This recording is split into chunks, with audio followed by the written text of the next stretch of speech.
Moi, je m'appelle Arnaud Collard, on m'appelle Capitaine Solo parce que j'ai développé une application de gestion qui s'appelle Solo, la solution logicielle. J'ai monté ma première boîte en 91. J'ai accompagné 3000 entrepreneurs en gros dans la problématique de gestion d'entreprise ou d'équipement de matériel informatique à l'époque ou de formation. J'ai fait 4 dépôts de bilan, donc je suis un échécologue émérite parce que je sais exactement comment on plante une boîte. Et depuis 91, j'ai appris aussi comment on pouvait l'amener un peu plus à profit et j'ai toujours audité parce que comme je fais de la gestion avec mes clients, je regarde comment ils gèrent leur boîte et je regarde ceux qui se plantent de ceux qui réussissent. Et j'ai plein d'anecdotes sur la question. Donc depuis 2013, je suis CEO de Soluciel. On vend le logiciel Solo essentiellement et on fait une croissance à 2 chiffres depuis 2013. Donc c'est peut-être que j'ai trouvé le Graal de la réussite de l'entreprise. On va essayer d'en parler. En tout cas, ça passe par ce dont on va parler aujourd'hui.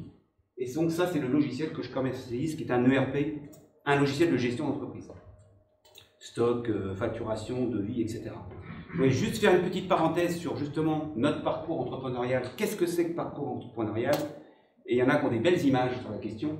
J'adore celle-là, qui serait que ça se consisterait à se jeter d'une falaise et de construire le parachute avant de s'écraser par terre. Comme j'ai fait 4 dépôts de bilan, moi j'ai déjà touché 4 fois le sol. Mais moi je trouve que cette image est beaucoup mieux. On est à bord de notre navire, notre entreprise, plus ou moins grosse. On a vu des boîtes qui font déjà 3 millions, d'autres boîtes qui n'ont pas encore commencé à faire du chiffre d'affaires. Chacun sa barque, chacun sa voilure. Il n'y a pas de jugement sur la question et qu'on n'a peut-être pas tous envie de bosser 24 heures. En tout cas, il y a une autre chose qui est sûre, c'est qu'il faut savoir à peu près où on va. Et si on part de l'Espagne et qu'on va à Pointe-à-Pitre, il y a une chose qui est sûre, c'est qu'on y arrivera. Dans ce sens-là, le courant nous y emmènera tranquillement. Mais c'est bien de savoir si on va plutôt à Pointe-à-Pitre ou si on va à Bora Bora. Donc d'avoir un cap, c'est important. Deuxième chose, il faut mettre du vent dans les voiles. C'est l'objet de notre atelier d'aujourd'hui. Il faut absolument trouver des moyens d'avancer et de trouver du client. Et puis la troisième chose, et ça moi, c'était mon credo pendant 30 ans, c'est qu'il faut des outils de pilotage, des outils de gestion, pour savoir si on est dans le bon sens tous les jours. On pourra en reparler si vous voulez. Donc l'idée aujourd'hui, nous, c'est de mettre du vent dans les voiles. Je fais juste une petite aparté sur ce bouquin que j'ai lu en français parce que je ne propose pas l'anglais, qui parle d'une équipe de... Au tout début, il parle d'une l'équipe de cyclistes anglo-saxonnes qui n'avaient aucun résultat. Et un jour, ils ont nommé un mec en 2005, les dates n'ont aucune importance, à la tête de l'équipe, qui a fait que des tout petits changements sur plein de choses. Et ce que vous allez entendre aujourd'hui, peut-être que vous l'avez déjà entendu dans des séminaires, dans des webinaires, vous avez lu des bouquins sur le marketing, etc. Ce qui est important de comprendre, c'est qu'il peut-être, dans tout ce qu'on va raconter, il y a peut-être des tout petits changements à faire qui peuvent apporter d'énormes résultats. Eux, ils ont changé les combinaisons, ils ont changé la façon dont ils mangent, ils ont changé la couleur du bus parce que c'était plus serein, ils ont changé les graisses qu'ils mettaient sur leur roue, ils ont changé, et ils ont gagné 5 fois le Tour de France derrière, alors qu'ils n'avaient pas fait un résultat depuis 15 ans. Pour dire que juste dans le concept, c'est pour ça que je vous demandais qu'est-ce que vous alliez mettre en place en première action, c'est important de réfléchir de temps en temps aussi, de se reculer et de dire qu'est-ce que je peux faire, un tout petit truc qui pourrait changer la donne et huiler un peu la machine. Donc moi aujourd'hui on parle de cash machine, un tunnel de vente qui est composé de 3 parties. Et on va commencer par la partie centrale, ce qu'on appelle une page de capture, une landing page, une squeeze page, vous l'appelez comme vous voulez. L'idée, et quel que soit notre métier, et on est de plus en plus décrié sur la question parce qu'on entend parler que le fait de laisser son mail quelque part est de moins en moins facile à capter, on a moins en moins envie de le faire. Je pense que c'est complètement faux.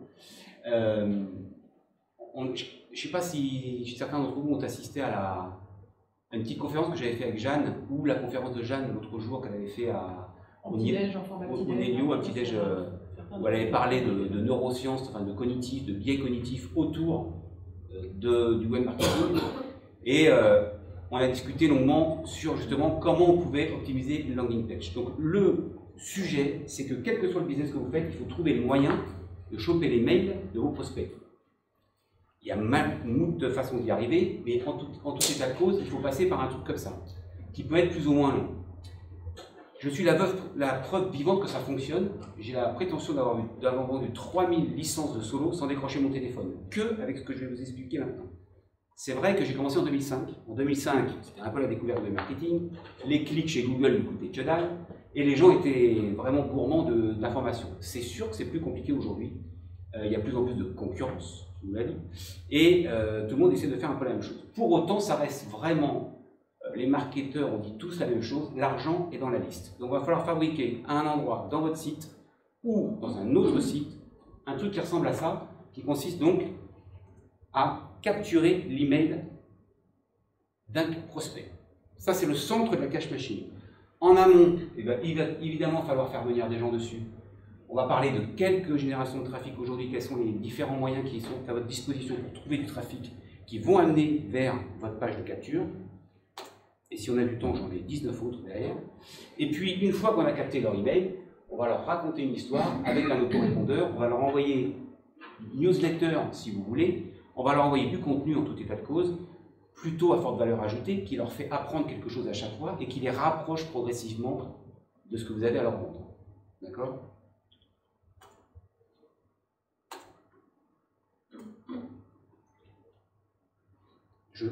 Ça, on m'a toujours dit, ouais, mais moi, je fais ci, je fais ça, je fais du B2B, je fais du... On a tous besoin de faire ça, c'est pour ça que j'ai illustré quelques cas de figure. Là, on a quelqu'un qui donne des cours de peinture. Donc, on a fait... Alors là, c'est une landing page, elle est plutôt plus longue. On va voir comment elle se construit, hein, la landing page. Là, j'ai des gens qui vendent des parkings à Paris. Donc, même système.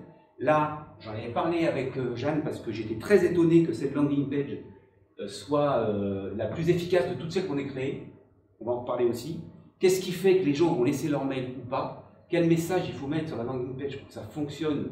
Puisque moi, je soutenais une thèse qui était que quelqu'un qui arrive sur une page, il vous a vu dans YouTube, sur Facebook, il vous a cherché dans Google, il tombe sur votre première page. Qu'est-ce qui fait? J'ai toujours, moi, en tout cas, été persuadé qu'on avait 5 secondes pour convaincre l'internaute d'aller plus loin. Qu'au bout de 5 secondes, il pouvait zapper. Ce qui est vrai, on est tous à un clic de nos concurrents. Jeanne, elle m'avait renvoyé dans les 8 mètres en me disant c'est pas 5 secondes, c'est 200 millisecondes. Donc c'est encore plus rapide. Ça veut dire qu'il faut leur raconter le moins possible parce que 5 secondes, ils ont déjà le temps de tout lire.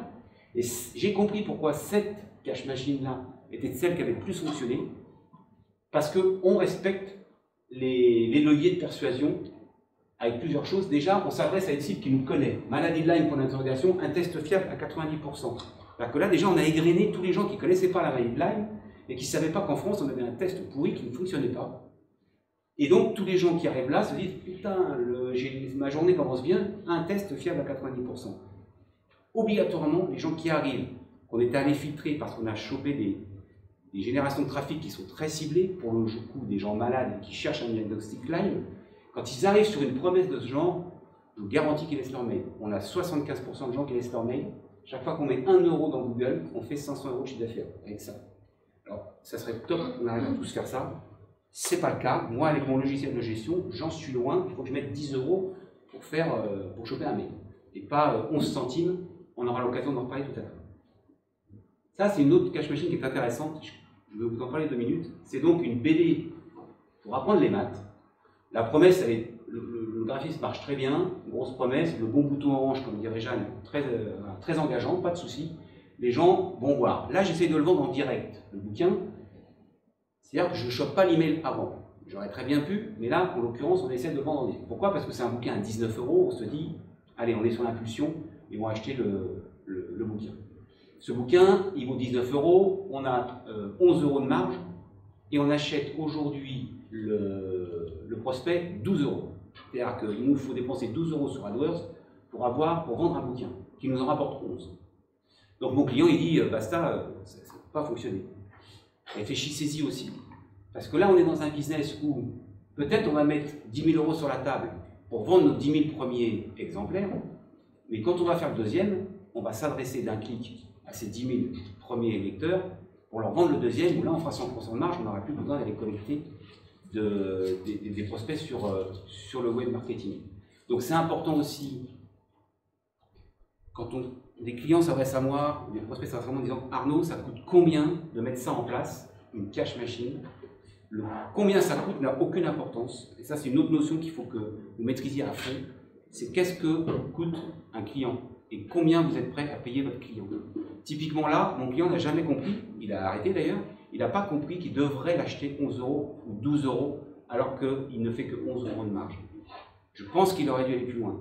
Réfléchissez à combien vous êtes prêt à investir chaque client qui, dans le temps, vous rapportera beaucoup d'argent. Il paraît que les opérateurs, aujourd'hui, achètent nos comptes pour rentrer chez Free, chez Orange, etc., plus de 100 €. Alors qu'on a des abonnements à 2 € chez Free. On se demande pourquoi ils investissent autant. Eh bien parce que, eux, la lifetime value, la valorisation sur la durée de vie d'un client est énorme et ils sont prêts à investir. Alors oui, il faut les ronds en amont, ça c'est sûr, mais posez-vous toujours cette question, pas combien ça coûte de faire ça, pas combien ça coûte un graphiste, un designer, etc., mais combien je suis prêt à payer mon client, parce qu'on va voir que ce qui coûte cher là-dedans, c'est la génération de trafic. Voilà, c'est un pote qui donne des cours de golf, avec voilà, une grosse promesse, comment construire un jeu solide, on essaie de faire une grosse promesse, qui peut se lire, celle-là fait plus 5 secondes que 200 millisecondes, et on lui chope son mail pour faire partie d'un cours de golf. Là, c'est une nouvelle expérience technologique, c'est un mec qui a fait un bodyboard, une espèce de skateboard pour porter son sac de golf. Ça, c'est de la téléassistance. C'est juste pour vous illustrer qu'on peut vraiment, cette image-là, on a mis 10 ans à la trouver, le sourire, les enfants, les machins. Donc, il faut essayer sur sa landing page de créer de l'émotion. Vous savez, dans le marketing, c'est avant tout de l'émotion qu'on essaie de créer. Donc, on essaie de trouver des choses. Tout à l'heure, on avait un médecin, c'est sûr que ça a dû énormément, la blouse blanche, le stéthoscope, ça a dû énormément pousser sur notre coût de transformation de la maladie de Lyme. Là, on s'adresse aux seniors, c'est de la téléassistance. On a trouvé cette image avec des grands sourires. Là, c'est un mec qui fait de la pizza, des box pizza, des corner pizza, libre service. Donc c'est pour dire que tout le monde est concerné par ce concept. Là, je suis allé chercher les... Une question de... Ouais. Une question. La plupart des exemples que tu as pris, c'est des produits où le budget du produit, ça va de quelques euros à quelques milliers d'euros. Oui. Nous, on est sur des projets, en fait, du projet, c'est plutôt... le projet, c'est les plus petits, ça va être 50 000, et encore, ça c'est vraiment petit pour nous, et c'est plutôt 100 à 500 000 euros. Oui. On est en train de travailler sur une landing page, mais pour un projet, Oui. qu'on a fait. Tu penses que ce type de landing page, ça peut vraiment aussi s'utiliser sur du... J'en suis sûr et certain. Pour acquérir un projet, tu dis un client pour 5-10 millions, je pense, je sais que derrière, je tourne un projet à 500 000, tu vois. Alors, la question c'est, est-ce qu'eux, ils font des projets où ça commence le billet d'entrée de 50 000 €? Jean est là, de la même société. Oui. D'accord. Donc, est-ce que ça s'adapte à des gens qui ont un ticket d'entrée à 50 000, à contrario de BD qui est à 11 €? Je dis oui, oui, oui, parce que de toute façon, si vous communiquez sur le web et que vous n'avez fait qu'affaire qu'avec des curieux, ou qu'en tout cas vous ne sollicitez pas l'internaute à laisser ses coordonnées pour en savoir plus sur ce que vous faites, vous passez potentiellement à côté d'un mec qui sera intéressé. Je vois, et putain, Jeanne, elle est absente, les absents ont toujours tort. Et on est toujours les coordonnées les plus mal chaussées. Sur le site de Jeanne que je suis allé voir pour je sais quoi, c'était nos moyens, nos services, nos clients, notre savoir-faire, notre expérience, etc. Il faut savoir un truc sur une landing page, c'est que tout ça, les gens s'en foutent complet. Il faut absolument leur parler de leurs problèmes, la maladie de Lyme, un test qui fonctionne enfin à 90%. Il faut peut-être faire 2 sites internet, parce que nos moyens, nos services, nos machins, on en a besoin pour assurer un client ou un prospect qui est déjà rentré dans le tuyau. Mais en tout cas, un prospect que vous trouvez, qui arrive la première fois chez vous, il faut absolument qu'il y ait un numéro de téléphone, appelez-nous sans hésiter. Vous voulez recevoir, on va le voir, comment on fait pour pousser les gens à laisser un mail, mais quel que soit le business que tu fais, moi j'ai commencé solo, ça valait 300 balles, aujourd'hui le ticket d'entrée est plutôt à 20 000, et je fais toujours de la même façon. C'est peut-être pas les mêmes personnes qui viennent, j'en ai évidemment moins, mais ça fonctionne de la même façon. Et là, j'ai pris des gros leaders du marché, Slack, oui, il n'y a pas de délai. Alors, Oussama Hamar, que vous connaissez peut-être, qui est mon père spirituel de chez Coup d'État, The Family, il dit une landing page, c'est une page internet où tu laisses ton mail, où tu dégages. C'est exactement ça qu'il faut avoir en tête.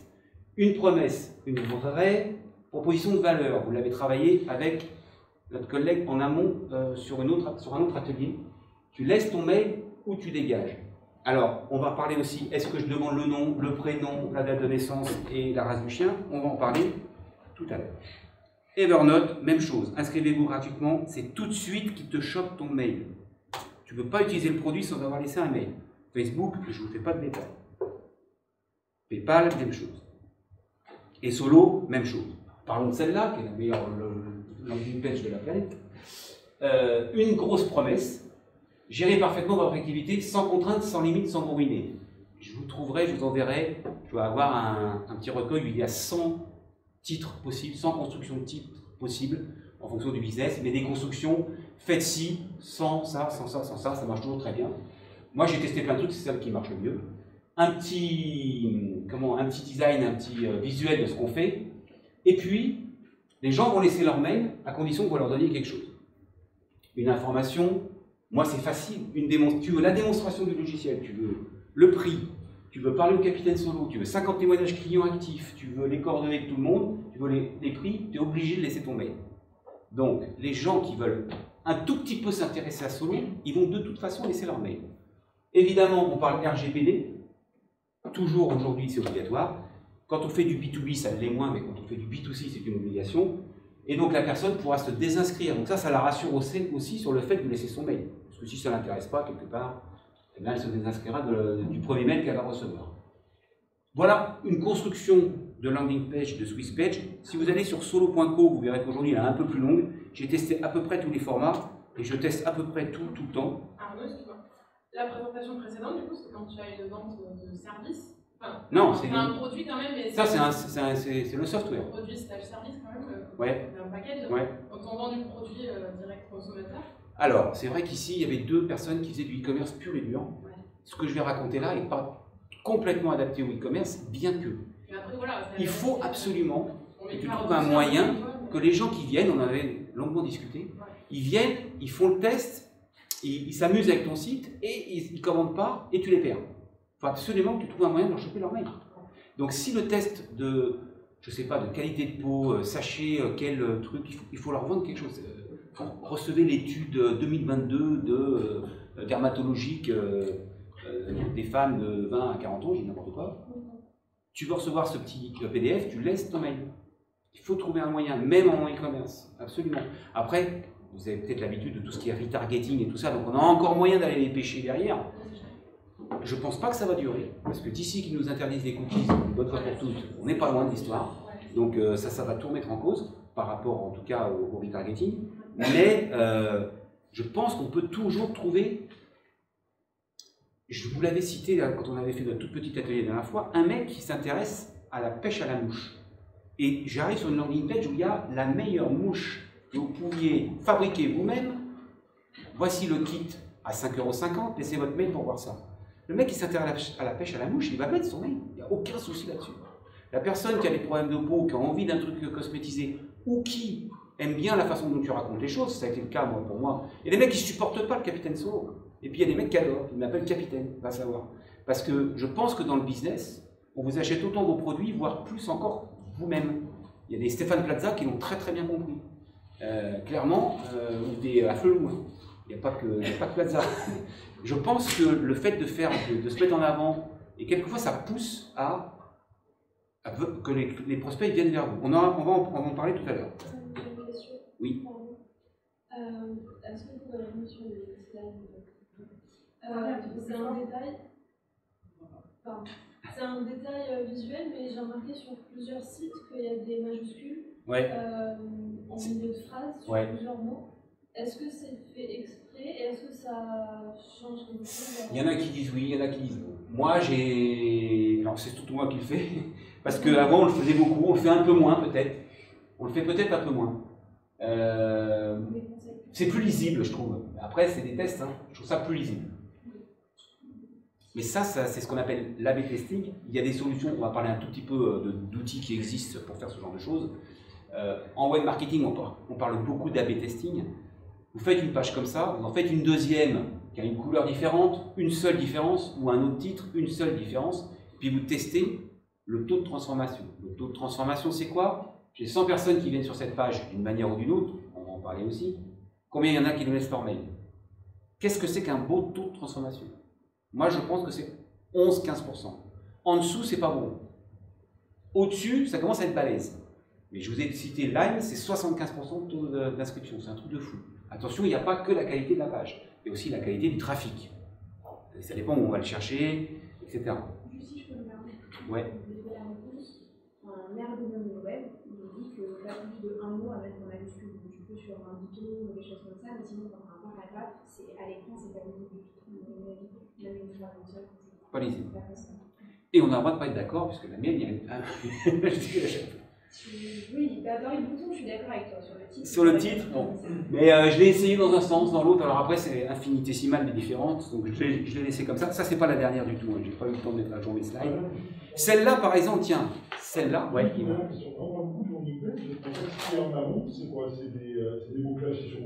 Alors, génération de trafic, on va en parler. Là, je suis au cœur de la machine.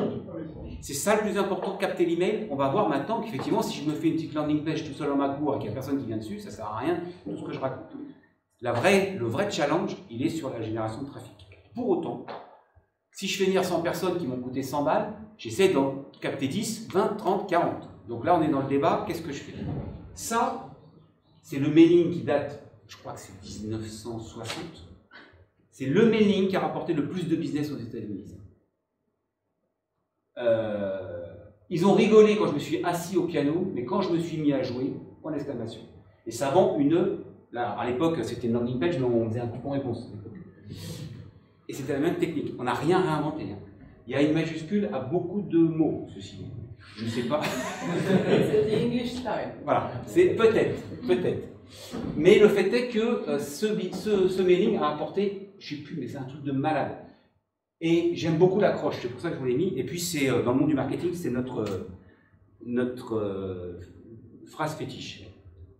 Alors voilà, je vous ai mis 2-3 constructions. Comment un bénéfice, comment diminuer votre capticide de 27% avec une nouvelle technique qui fera repousser vos cheveux et les épaissira. Grand bénéfice sans grande contrainte. Comment perdre 10 kg de graisse sans faire de cardio. Le rêve. Faut acheter du feed. Qui d'autre veut produit bénéfique? Qui d'autre veut recevoir ce petit livre sur les secrets de l'auto-hypnose? Ça, c'est les petites phrases qu'on va mettre pour pousser évidemment les gens à s'inscrire, à recevoir des informations. Ce que j'appelle moi les bonus magnétiques. Il faut donner une raison aux gens de laisser leur mail. Donc ça peut être une remise ou un coupon de réduction, par exemple. En laissant votre mail, vous aurez 20% sur toute notre boutique.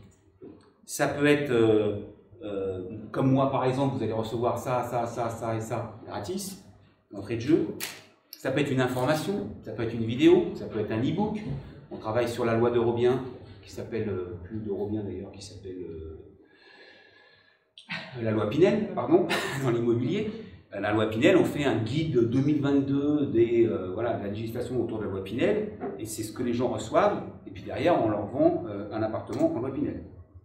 Une vidéo, bien sûr, un livre blanc, ça marche toujours très bien, parce que ça, il faut que les gens aient une transformation, apprennent quelque chose, promettez-leur d'apprendre quelque chose, ou de faire un essai gratuit. Quand on peut le faire, c'est génial. Personnellement, j'ai jamais voulu mettre solo gratuit, moi, au départ, et il y a 2 choses qui ont doublé mes ventes, c'est l'essai gratuit de 14 jours et la clause satisfait ou remboursé. Parce que je voulais qu'on paye avant d'essayer, pendant un moment, mais c'était satisfait ou remboursé. Et j'ai eu 3 remboursements sur 3000. Sur de la qualité, c'est pas mal. Mais les échantillons, ça convertit à 50%. Eh ben oui. Et oui. Et là, tu es sur un des biais cognitifs ou des moyens de persuasion qui est l'engagement. On va en reparler, mais c'est vrai que si tu es clodon dans la rue et que tu veux que quelqu'un te file 1 euro, demande-lui l'heure en premier. Monsieur, vous avez l'heure? Oui. Je te donne l'heure. Vous avez 1 euro? Eh ben, te dire non, c'est plus compliqué dans la psychologie. Donc, essayez d'obtenir toujours une espèce d'acquiescement de votre prospect. Donc, trouvez les vôtres, ça c'est très important. Qu'est-ce que vous pouvez donner en contrepartie de l'adresse email? Parce que je dis que les gens qui s'intéressent à la pêche à la mouche vont laisser leur mail, à condition que la promesse soit forte quand même. Il ne faut pas laisser mon mail à n'importe qui. Il ne faut pas être pollué non plus toute la journée par des informations qui ne nous intéressent pas. Donc, trouvez bien vos bonus magnétiques, c'est comme ça que je les appelle. J'ai fait l'aparté sur le RGPD. Je dois dire qu'avec le Covid, RGPD, je pense qu'ils vont l'abandonner parce que comme ils savent si on a un QR code, si on est vacciné, si on est ici, ils ne vont pas demander l'autorisation que je sache. Même chose dans les écoles. Là, c'est un truc ça qui a énormément changé aussi dans mon business. C'est quoi? On a vu la landing page, les gens laissent leur mail. Ou pas à la limite. Ça serait mieux qu'ils le laissent. Qu'est-ce qu'ils font après? quand ils ont laissé leur mail, c'est encore mieux. Si on trouve le moyen que, même en sortant, ils arrivent sur une pop-up qui les envoie ailleurs et qui les envoie sur ce type de truc. Moi, c'est ce que je fais et ça marche excessivement bien. C'est l'histoire de ma pièce à 1 €. C'est exactement la même chose. Je viens de laisser mon mail. On m'a demandé l'heure, j'ai laissé mon mail. Et là, je demande tout de suite beaucoup plus. Un questionnaire qui, cette fois-ci, va me permettre de sectoriser, enfin d'en savoir beaucoup plus sur mon prospect. Parce que sur la landing page, ce qui marche le mieux, c'est clair, c'est de demander que l'email. Si vous commencez à demander le prénom plus l'email, ce qui peut être très intéressant quand vous allez envoyer des mails, 3e étage de la fusée, parce que tout ça c'est pour envoyer des mails, c'est « Cher Arnaud, si, cher Jean-Jacques, chère Béatrice, voici l'information que tu attendais ». C'est très bien parce que ça fait du mail personnalisé, c'est toujours mieux. Pour autant, on va avoir un peu moins de taux de transformation si on demande le prénom. Et encore moins, on l'a vu sur les parkings, ils n'ont pas voulu en démordre. Ils veulent le nom, le prénom, le SIRET, le numéro de téléphone, le revenu mensuel. Jamais de la vie, là, tu fais. Il vaut mieux choper le mail et poser les questions une fois que tu l'as. Et les gens dans ce biais cognitif ont grande chance à s'engager. Il y en a 1 sur 2 qui me laisse ce formulaire qui est très rapide. Attention, on ne met pas 3 ans à le... Mais si vous allez sur Compliment, par exemple, on en avait parlé ensemble de Compliment, où là, on n'est même pas allé au bout, tellement il était long. Ils chopent le mail. Et après, ils te font tout un questionnaire qui dure une demi-heure. S'ils le font, et ils ont réfléchi, c'est que ça va être bien. Moi, je fais un truc très court, 5-6 questions. Et je dis, est-ce que vous voulez qu'on en parle au téléphone? Si oui, merci de m'indiquer votre téléphone. Je vous promets que c'est vrai. J'en ai 1 sur 2 qui remplit ça, et 1 sur 2 derrière qui me laisse son numéro de téléphone pour que je l'appelle. Ça veut dire que j'ai un taux de transformation de 25%, parce que j'ai peut-être des gens qui me cherchent. On va en parler, trafic, qualité du trafic. Mais je l'ai emmené déjà dans une relation. C'est ça le plus important. Je lui fais déjà vivre une espèce d'expérience à mon utilisateur, à mon internaute. Donc ça, pensez-y. Après la landing page, une fois qu'ils ont laissé leur mail, essayez d'avoir des informations sur eux.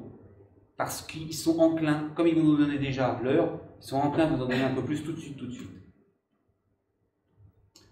Et on y vient.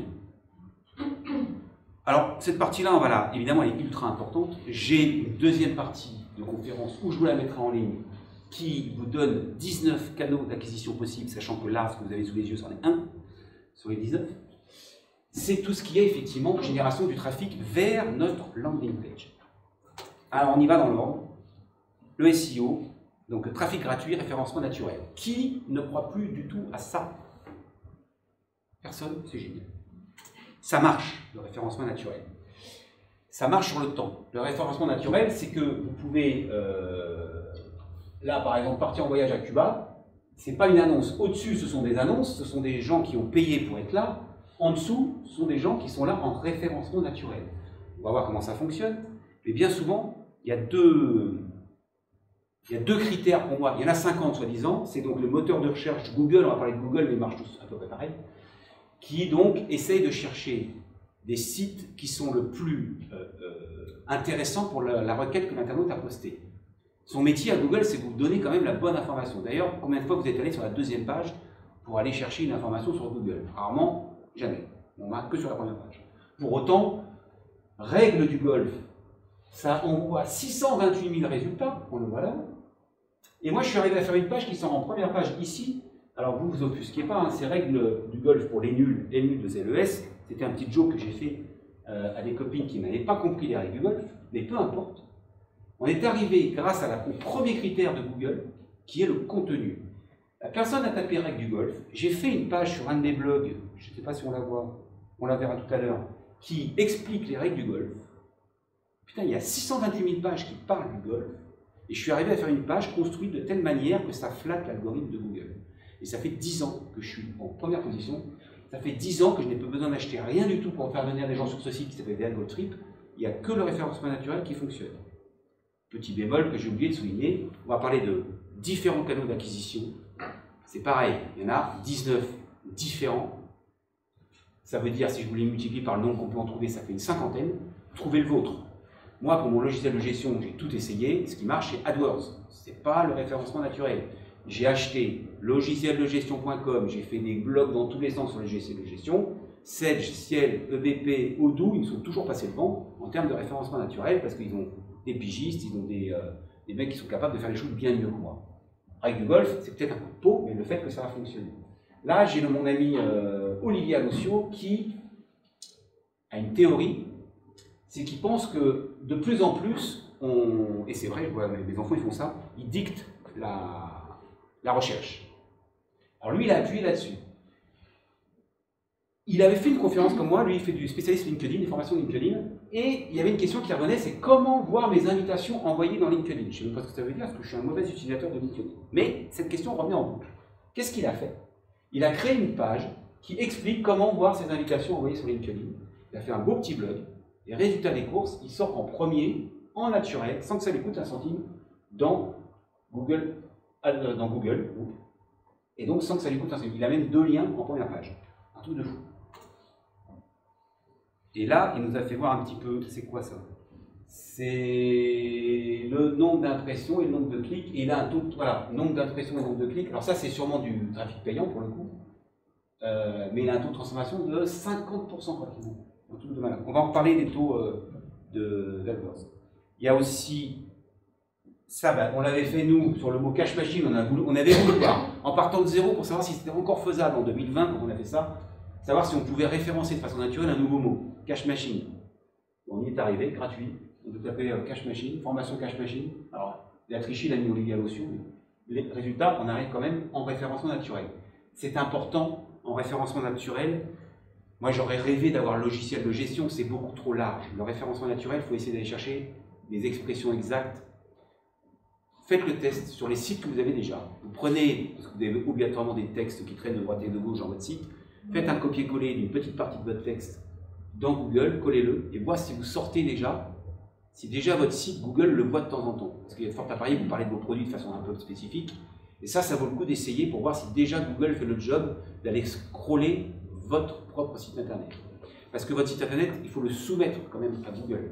La première chose à faire. Après, on va parler de référencement payant par Google AdWords. Mais au minima, soumettez votre site à Google pour qu'il sache que vous existez et qu'il revienne voir régulièrement ce que vous avez mis en ligne, pour que si les requêtes des internautes sont en corrélation avec votre contenu, ils puissent le présenter. Sans quoi, il ne présentera rien du tout. Oui. Donc, le gars là, qui a fait par exemple répondre à une question, en fait, une question que tout le monde se pose, oui. Il la mettait sous format blog, inséré dans son. Enfin, genre actualité du site. Ouais. Enfin, voilà. Il a fait une page de blogging sur cette phrase-là. En reprenant. Qui a fait des formations sur tout ce qui est digital, ouais. Et il disait que la difficulté en SEO pour vraiment monter, c'est qu'il faut publier énormément. Est-ce que c'est d'accord avec ça? Non. Il faut publier le bon truc. Mon post, franchement, mon post Very Golf Trip, j'en ai 2 en tout dans mon site. Tu vois, des blogs, j'ai dû faire 3 pages dans ma vie. Elle sort toujours en premier et elle fait 4000 mots. Elle ne fait pas non plus 50 000 mots. Après, moi, j'en ai pas fait une stratégie. Il y a des mecs qui en font une stratégie dans le blogging. Il y a un mec qui s'appelle Olivier Roland, je ne sais pas si vous le connaissez, qui a un blog qui s'appelle Des livres pour changer de vie. Lui, il a trouvé le moyen de faire venir des gens sur son site. Il fait des chroniques de livres du développement personnel. Donc, il s'est fait un pari de publier une super grande chronique sur des livres de développement personnel comme « Pensez devenir riche », il n'y en a pas qui vont me venir en tête, mais il s'est fait la promesse de lire 52 livres en 1 an et publier 52 chroniques. Le premier qu'il a lu au passage, c'était Comment lire plus vite, ça lui a servi ça. Et résultat des courses, vous tapez par exemple le livre de Napoleon Hill, Réfléchissez, devenez riche, qui a été vendu à je ne sais plus combien de milliers d'exemplaires, et ben c'est lui qui sort en premier, avant Amazon, avant tous les autres. Pourquoi? Parce qu'il a fait une chronique très longue. Lui, il a vraiment surfé sur cette histoire de contenu, et ça marche très bien.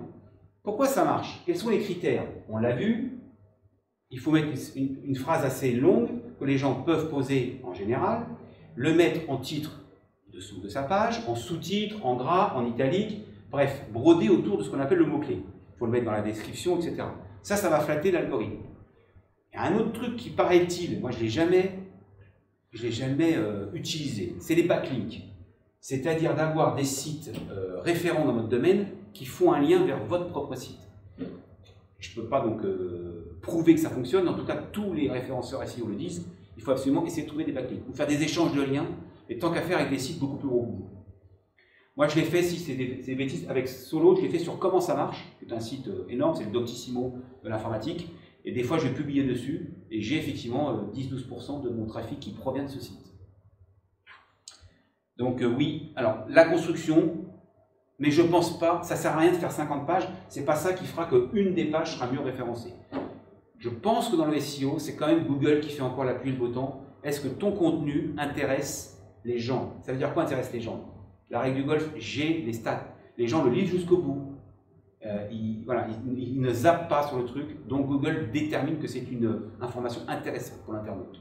Je me posais comme question, est-ce qu'on a vu la landing page qui doit être super sobre? Oui, courte. Très peu d'infos, très peu de contenu. On voit que pour remonter, il faut le nombre de mots et de caractères dans la page est important. Ouais. Est-ce qu'on peut faire plein de mots cachés, microscopiques, écrire tout petit? On faisait ça il y a 10 ans. Jusqu'au jour que Google a dégainé le FAMAS et nous a tous envoyé bouler avec ces histoires-là. Comme d'ailleurs les backlinks, à l'époque on appuyait sur un bouton, on avait des moteurs qui envoyaient à 400 sites. Bam bam, on avait des backlinks, tout ça, ça ne fonctionne plus du tout. Hein? Ah, il est très rétrograde, carrément, tout à fait. Donc ça, il ne faut pas essayer de jouer à ça. En revanche, tu fais un contenu intéressant comme les règles de golf. Et là, tu mets des liens dans ta page qui vont vers ta landing page. Moi, je caresse l'espoir un jour de sortir un bouquin sur le golf, qui est en gestation depuis 15 piges. Mais le jour où j'aurai le vendre, je vais mettre, vous voulez baisser votre handicap, cliquez ici, sur ma page qui a du trafic gratuitement, je vais faire un lien vers une landing page qui va essayer de vendre mon bouquin. Recevez le premier chapitre gratuit, boum bam, laisse ton mail. Donc tu peux te servir de blog, et on va voir d'autres systèmes de génération de trafic. Là, je suis passé en génération de trafic. Tu es obligé de décorréler un peu quand même ta landing page de ton contenu. Parce que le contenu à forte valeur ajoutée, soit tu incrusteras dedans la page de capture, mais Google, tu ne le flatteras en SEO qu'en faisant du contenu de qualité. Alors que comme tu l'as vu, une landing page, c'est tout sauf de la qualité. C'est juste un visuel et un ordre, en gros, laisse-moi tomber, tu dégages. Et ça, Google ne va jamais te le référencer. D'accord?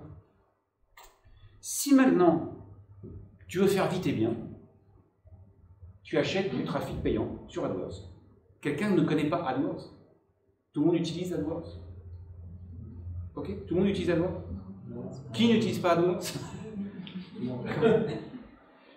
AdWords, c'est le Graal, c'est le truc que tout publicitaire a rêvé. Moi, quand on était gamin, rappelez-vous, on nous parlait du prix du spot de télé de 20 secondes sur TF1, et ça coûtait moins cher quand on s'adressait aux enfants, quand ils regardaient Bonne nuit les petits. On pouvait un peu targeter notre cible en fonction de l'heure, en fonction de l'émission, et puis on mettait notre spot de télé, et ça coûtait une blinde, il y avait une déperdition d'enfer. Google, les gens se lèvent le matin et vous cherchent. J'espère.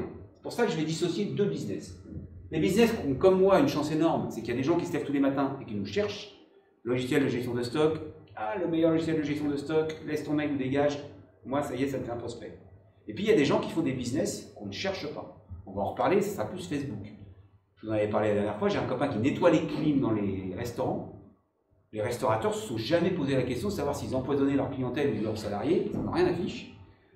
Et donc, ils ne cherchent jamais comment nettoyer mon climatisateur dans Google. Il est obligé d'aller les chercher par la peau des fesses sur Facebook.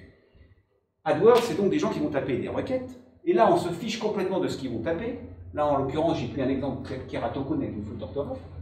Il y a une faute d'orthographe? Oui, il y a une faute d'orthographe, il n'y a pas de H à Keratocone. J'ai acheté le mot Keratocone avec un H. Ce qui est génial, Keratocone, c'est une maladie de l'œil, une excroissance de la cornée, que mon ami Hubert soigne. C'est que ça coûte 5-10 centimes de l'acheter chez Google AdWords. Google AdWords, c'est une plateforme vendue par Google. Vous mettez un budget par jour, 5, 10, 15, 20 euros. Vous pouvez commencer à 5 euros. Vous mettez des mots-clés que vous voulez acheter, ou des combinaisons de mots-clés. Typiquement Keratocone, logiciel de gestion. Là, pour le coup, logiciel de gestion, ça fonctionne. Et il vous dit, la concurrence, elle est prête à mettre 1 euro, 10 centimes, 5 euros, quand vous faites de la Pinel, 12 euros. 12 euros quoi? Le clic. Donc vous avez intérêt à faire une belle landing page derrière quand même qui va capter l'email, parce que là, le coût d'acquisition client, il va pouvoir tourner très vite selon le business qu'on fait. Donc c'est 10, 20, 30, 50, 1 euro, 3 euros, le clic, et vous arbitrez combien vous voulez mettre de budget, et votre budget sera dépensé dans la journée en fonction du nombre de clics et le clic qui compte. J'ai mis 5 euros, j'ai le clic à 1 euro, je vais apparaître 5 fois dans la première page de façon évidente. C'est ceux qui sont annonces. Ça ne sert à rien de cliquer sur votre concurrent comme un malade toute la journée parce que Google est intelligent, il voit que c'est la même adresse IP. Parce qu'on a souvent, ouais, mais moi je suis sûr que c'est mes concurrents qui cliquent sur mon truc et je me fais bouffer mon budget, c'est faux. Ou alors ils ont vraiment des vrais moteurs qui balancent tout là-dedans. Il ne faut pas psychoter avec ça. Là, il faut dire, sur l'annonce payante, si je dois aller cliquer chez mon concurrent, je vais cliquer sur l'annonce que sur la version gratuite. Mais, ouais, mais ça sert à rien. C'est cher en plus, donc vraiment, ça sert à rien. Mais pas du tout d'argent. Juste, excuse-moi, je me permets. Je t'en prie. Mais je mets un bémol sur le symbole du Google AdWords, ça ne correspondra pas au business. C'est ce que je dis, il faut qu'on vous cherche. Pour la clientèle, du coup, c'est quoi la solution? Quand on vous cherche pas? Ouais, c'est ça, quand on a besoin d'un moment, quand on ne te cherche pas, trop spécifique, c'est essentiel, quand on a un produit qu'il faut expliquer, il faut faire de l'éducation, il y a d'autres canaux qui sont plus visuels. Bien sûr, on va en parler. On va en parler, mais clairement, mon copain qui nettoie les clims, Google AdWords, c'est zéro. Ah, C'est zéro. Par contre, la concurrence, ça c'est... Des fois, il faut expliquer ton produit. Ouais, mais la concurrence, je suis pas d'accord. Moi, je suis un métier ultra concurrentiel. Je continue à vendre beaucoup par AdWords. Quand on a fait un dossier sur la loi Pinel, crois-moi que les mecs qui veulent vendre de la loi Pinel, il y en a 1000 au mètre carré, et on continue à faire quand même du AdWords. Parce que les gens cherchent réglementation Pinel, etc. Tu cherches des mots-clés, tu cherches. Voilà, et donc là, on est sûr de se mettre en première page. Par contre, encore une fois, tu peux faire un business qu'on ne cherche pas, qu'on ne connaît pas. On a le cas avec IC Compliance. C'est un peu compliqué parce que les gens ne les cherchent pas. On va en parler. Là, je voulais juste... voilà, à quoi ça ressemble une page de Google AdWords. Donc, vous arrivez sur votre truc, ça vous donne votre trafic. Vous définissez des campagnes, vous mettez un budget, et puis vous avez votre croissance avec vos mots-clés. Et vous pouvez acheter, comme moi j'ai acheté des Sage, Odoo, vous pouvez acheter n'importe quel mot-clé de la concurrence. Il y a même maintenant sur AdWords d'ailleurs des espèces de retargeting qui va mettre sous le nez, alors je parle de display, il va mettre justement dans les annonces display, donc les annonces Google que vous croisez au fil des sites que vous consultez. Google est capable de l'envoyer aux internautes qui sont venus sur les sites concurrents. Je peux dire, va me chercher les mecs qui sont allés chez Sage et mets-leur du solo sous le nez pour voir. C'est génial parce qu'il n'y a même pas de mots-clés à mettre. C'est juste le comportement de l'internaute qui fait qu'ils vont prendre du solo parce qu'ils sont allés voir ce qu'était Sage, EBP ou Ciel. Ça, c'est dans Google AdWords aussi. Il y a deux parties. AdWords, les gens qui vous cherchent, le trafic, et Display, c'est l'inverse. C'est que vous allez mettre des pubs Display Google. On va parler de Facebook beaucoup plus, ou Insta, mais...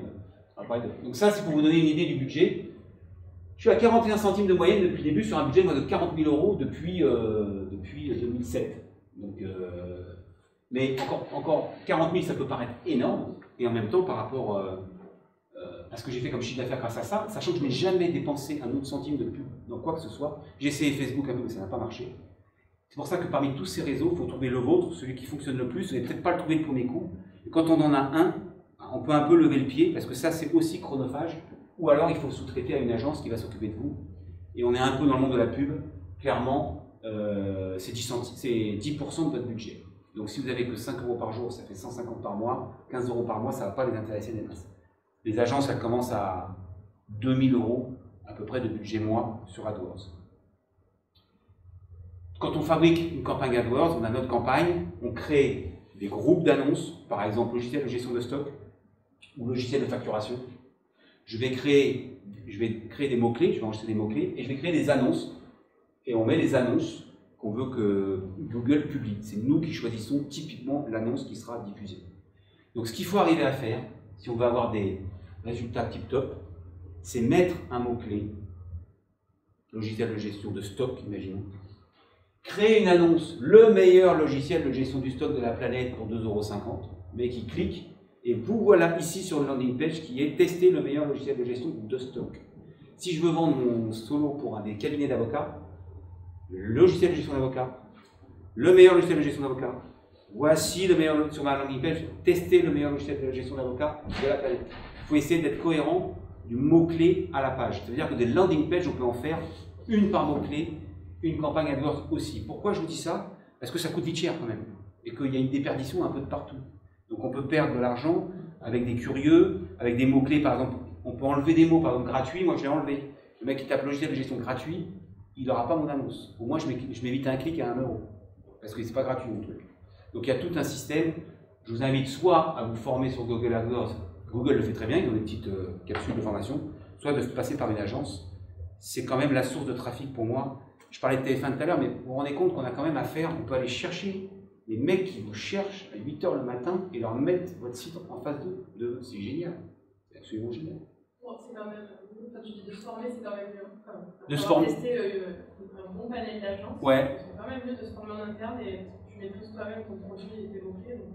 Alors, je suis d'accord. Google essaie de simplifier son interface. Google, quand tu crées ta première campagne, souvent t'appelle maintenant et te suit. Je ne sais pas si vous vous souvenez, ils avaient fait des coupons à 80 balles et les gens cramaient les 80 €. Ils avaient fait une mauvaise annonce avec des mauvais mots-clés, avec un mauvais budget, et les 80 € ils partent en fumée. Ils n'avaient pas fait un seul business avec ça. Donc Google s'est aperçu qu'il fallait absolument accompagner ses clients. Et aujourd'hui, ils ne le font pas si vous avez déjà une campagne et si vous n'avez pas encore de campagne sur votre URL, c'est l'URL qui fait foi. Ils vous appellent, ils vous suivent, ils vous managent, c'est pas mal. C'est pas mal. Et tu as aussi tes 80 € et qui risquent de fonctionner un peu mieux. Effectivement. Autre source de trafic, YouTube. Alors moi, c'est ma deuxième plus grosse source de trafic. Alors même chose, mais là on parle plus de contenu. Alors il faut avoir envie de faire du YouTube déjà. Qui fait du YouTube ici? Tu vas. Je suis en train, mais oui. Alors c'est sûr qu'il aurait fallu qu'on s'y mette il y a 10 ans, il n'y avait pas encore 3 milliards de vidéos.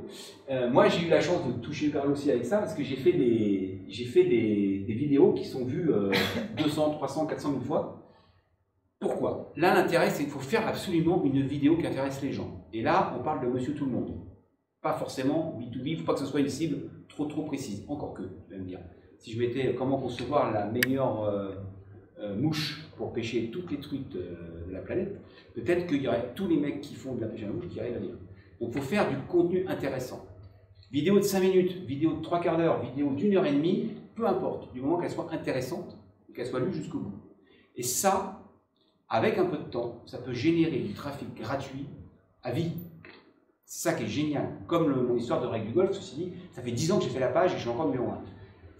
J'ai fait une formation d'initiation à Microsoft Access, parce que pour la petite histoire solo développée sous Access, je fais 1000 vues par jour sur cette vidéo. Et évidemment, tu prends du solo dans la tronche tout de suite. Sur le logiciel complètement développé sous Access, allez voir solo au cas où. Ça me génère 1 client à 2 clients par mois, parce que j'ai fait une petite vidéo d'initiation à Access. J'ai fait la même chose avec une initiation à la comptabilité générale, alors que je ne suis pas expert comptable. J'ai essayé d'un petit peu dédramatiser la compta gênée. J'ai filmé mon écran, j'ai dit ah, tiens, je vais faire une petite vidéo, mais comme ça, je vous promets, c'est un hack, je ne croyais pas. Je l'ai mis sur YouTube et j'ai fait 250 000 vues. Aujourd'hui, il y a des vraies formations qui passent devant moi sur la comptabilité générale, c'est celle-ci là. Et je l'ai appelé, il y a vraiment aussi une technique très précise pour pouvoir faire des vidéos qui font un peu plus de vues que d'autres. La première chose, c'est qu'il faut un PC, ça marche mal sur Mac. Monter une vidéo sur Mac, c'est pas terrible, parce qu'on ne peut pas encapsuler des mots-clés dans la vidéo. Il n'y a que sur PC qu'on peut faire ça. Si ça vous intéresse, j'ai une petite vidéo qui explique ça très clairement. Et puis c'est pareil, c'est un peu comme le référencement naturel. C'est important d'avoir un titre. Cours d'initiation à la comptabilité générale, c'est le titre de ma vidéo. Si je tape l'initiation à la comptabilité générale, il y a de grandes chances que les gens tombent sur ma vidéo. Même si il y a 50 000 vidéos, il y a 1 230 000 résultats. Et ma vidéo est en haut à gauche, un truc de fou. Et lui, il commence à me passer le nom là. Il faudrait que je sorte dessus. C'est pas grave, ça fait partie. Et au bout de la 4e seconde, quand tu arrêtes ma vidéo, tu prends du solo, alors qu'il n'est pas tout jeune, parce que c'est 2012 ça. Mais c'est pas grave, ça crée de l'impact visuel, toujours très important. Là, c'est un autre hack que j'ai fait sur la vidéo. C'est une façon que vous auriez peut-être de réfléchir aussi. Ce boîtier-là, j'en rêvais, c'est un pédale pour jouer de la musique. Ça vous envoie la basse et la batterie, comme ça vous pouvez jouer tout seul. Ça vous envoie la basse et la batterie, oui, je dis bien. Vous pouvez jouer de la guitare par-dessus, ça loupe, c'est génial. Ce produit, j'avais vu aucune vidéo qui en parlait sur YouTube en français. Il n'y en avait pas. Je me le suis fait offrir par mes petites frangines. Résultat, j'en ai fait une là. Vous allez voir le nombre de vues, je ne sais pas combien, mais je crois que c'est 30 ou 40 000 vues. J'étais la première vidéo du Trio Plus en français. Et ça a payé tout de suite, tout de suite. C'est-à-dire que j'ai fait 80% de mes vues là, la première semaine, quasiment. Parce qu'il y avait plein de gens qui la cherchaient en français et que le produit n'existait pas en français. Ça peut être aussi une façon de trouver votre serviteur, n'est-ce pas, qui fait sa vidéo. Attention, pareil, vidéo pourrie, je ne suis pas du tout guitariste émérite. En plus, ma caméra a planté, on voit ma chaussure pendant 3 quarts d'heure. peu importe, elle a fait 25 000 vues. Donc c'est pareil, tous ces trucs-là sur la vidéo, sur le blog, n'essayez pas d'être parfait. Parfait n'est pas fait. Envoyez du contenu et vous ne saurez pas pourquoi. Il y a des gros youtubeurs que je suis qui sont dans le marketing comme Stan Leloup, je ne sais pas si vous connaissez Stan Leloup, qui a fait une magnifique vidéo sur le loup de Wall Street en marketing, un cours de marketing d'1 heure. Il fait des vidéos absolument quali, c'est exceptionnel, et lui-même n'est pas capable d'expliquer pourquoi il y en a qui font 500 000, 1 million de vues, et d'autres qui font 3 000 vues, alors qu'il a mis 15 jours à la faire, ou 3 semaines à la faire. Et une autre qui va peut-être bien avoir mis 3 jours à faire 1 million de vues. C'est difficile de savoir ce qui est. Donc la seule façon de faire les choses, c'est faire les choses. Tant pis si elles ne sont pas ultra parfaites.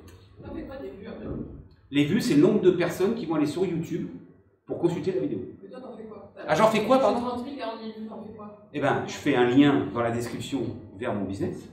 Je mets au milieu de ma vidéo, n'oubliez pas que Solo est fait en access. Boum. N'oubliez pas de mettre. Hein? Tu peux envoyer du solo sous la pédale? Alors, non, c'était juste pour prouver. Non, c'était une preuve que je n'avais pas eu de la chance avec la compta GD et Access. Je me suis dit, sur un truc tout court, est-ce que je peux essayer? En Access, il y a 1 an, il y a Microsoft qui a envoyé une mise à jour qui a planté la planète Access. Plus aucun Access ne tournait sur la planète. Donc Solo planté, 3000 users plantés. Là, tu passes un mauvais lundi matin, je te promets. Je me dis, bon, il y a toujours deux faces à une pièce. Je trouve un mec aux États-Unis qui nous fait un patch. Je mets le patch, ça fonctionne. Tout de suite, je fais une vidéo de 7 minutes. La solution à l'erreur 3302 sous Access, la voici. Je la publie tout de suite sur YouTube. À 10 h, je la publie sur YouTube. À 15 h, j'avais 10 000 vues. Parce que je répondais, les mecs cherchaient comme un fou l'erreur 3302. La seule truc en référencement naturel qui existait, c'était ma vidéo en français. Ils sont allés dessus. Donc, qu'est-ce que j'en fais? Un, je me prouve à moi-même que ça fonctionne encore, même en 2020, parce qu'il y a 3 milliards de vidéos par jour. Tu te dis, ça ne peut plus marcher, mais oui, ça marche. Référencement naturel aussi. Et en l'occurrence là, ça va vraiment ramener du business, parce que les gens ont vu quelqu'un qui connaissait Access par cœur, qui avait trouvé une solution, j'étais le sauveur de la journée. Ça a vraiment fait du buzz. Donc ça peut être aussi au fil de... Soyez à l'écoute de... Il y a une couche de vidéo comme ça qui dit comment je règle mon problème de bug. Ouais. Je mets dans ta description, dans ton commentaire, ouais. Je passe Solo avec le lien. C'est ça. C'est juste ça. C'est juste ça. Si j'ai le temps, je fais une petite incruste dans la vidéo. Si j'ai le temps... Je demande une page un peu générique, je raconter toujours sur une page, et dans une page un peu plus... Alors, ça va toujours vers ma landing page, j'en ai qu'une pour les gens, voilà, ça. Après, si j'ai le courage, si j'y pense, etc., je mets mon call to action au milieu de ma vidéo. Je m'arrête 2 secondes, tiens, si vous aimez ce que je vous raconte, faites-moi plaisir, allez découvrir le logiciel Solo, je reprends. Boum. Comme font tout ce que vous voyez aujourd'hui en vidéo, ils font tout ça aujourd'hui. Ils incitent à mettre le pouce en l'air, ils incitent à s'abonner, pourquoi pas à payer un peu. Moi, je ne suis pas dans cette démarche-là, je ne suis pas youtubeur. Mais c'est quand même une source de trafic important. On fait tous des business, on a tous quelque chose à raconter sur notre business. Voilà. Et puis, ça rejoint un peu ce que je disais tout à l'heure. On vous achète vos produits, on vous achète vous aussi. Il y a des gens qui me disent, j'ai vu toutes vos vidéos. Même celui où je joue de la guitare comme un pied. Pas grave, il est content de la vie.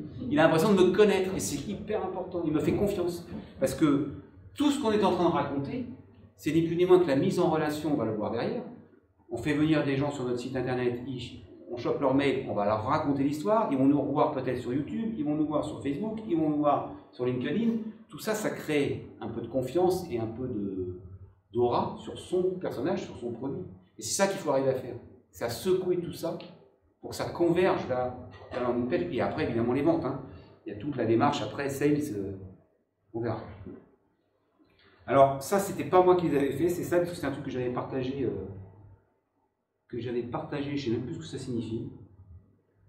Donc, je passe. Donc, je passe. Notre ami, je ne sais pas si vous connaissez, Olivier Alossio, qui a une agence web qui est vraiment le spécialiste qui peut vous former sur LinkedIn et qui donc fait une formation là-dessus très courte, donc c'est très important. On fait beaucoup de B2B dans ce qu'on est là autour de la table. Là, je vous ai fait voir comment on faisait un profil LinkedIn dans les règles de l'art, une belle photo.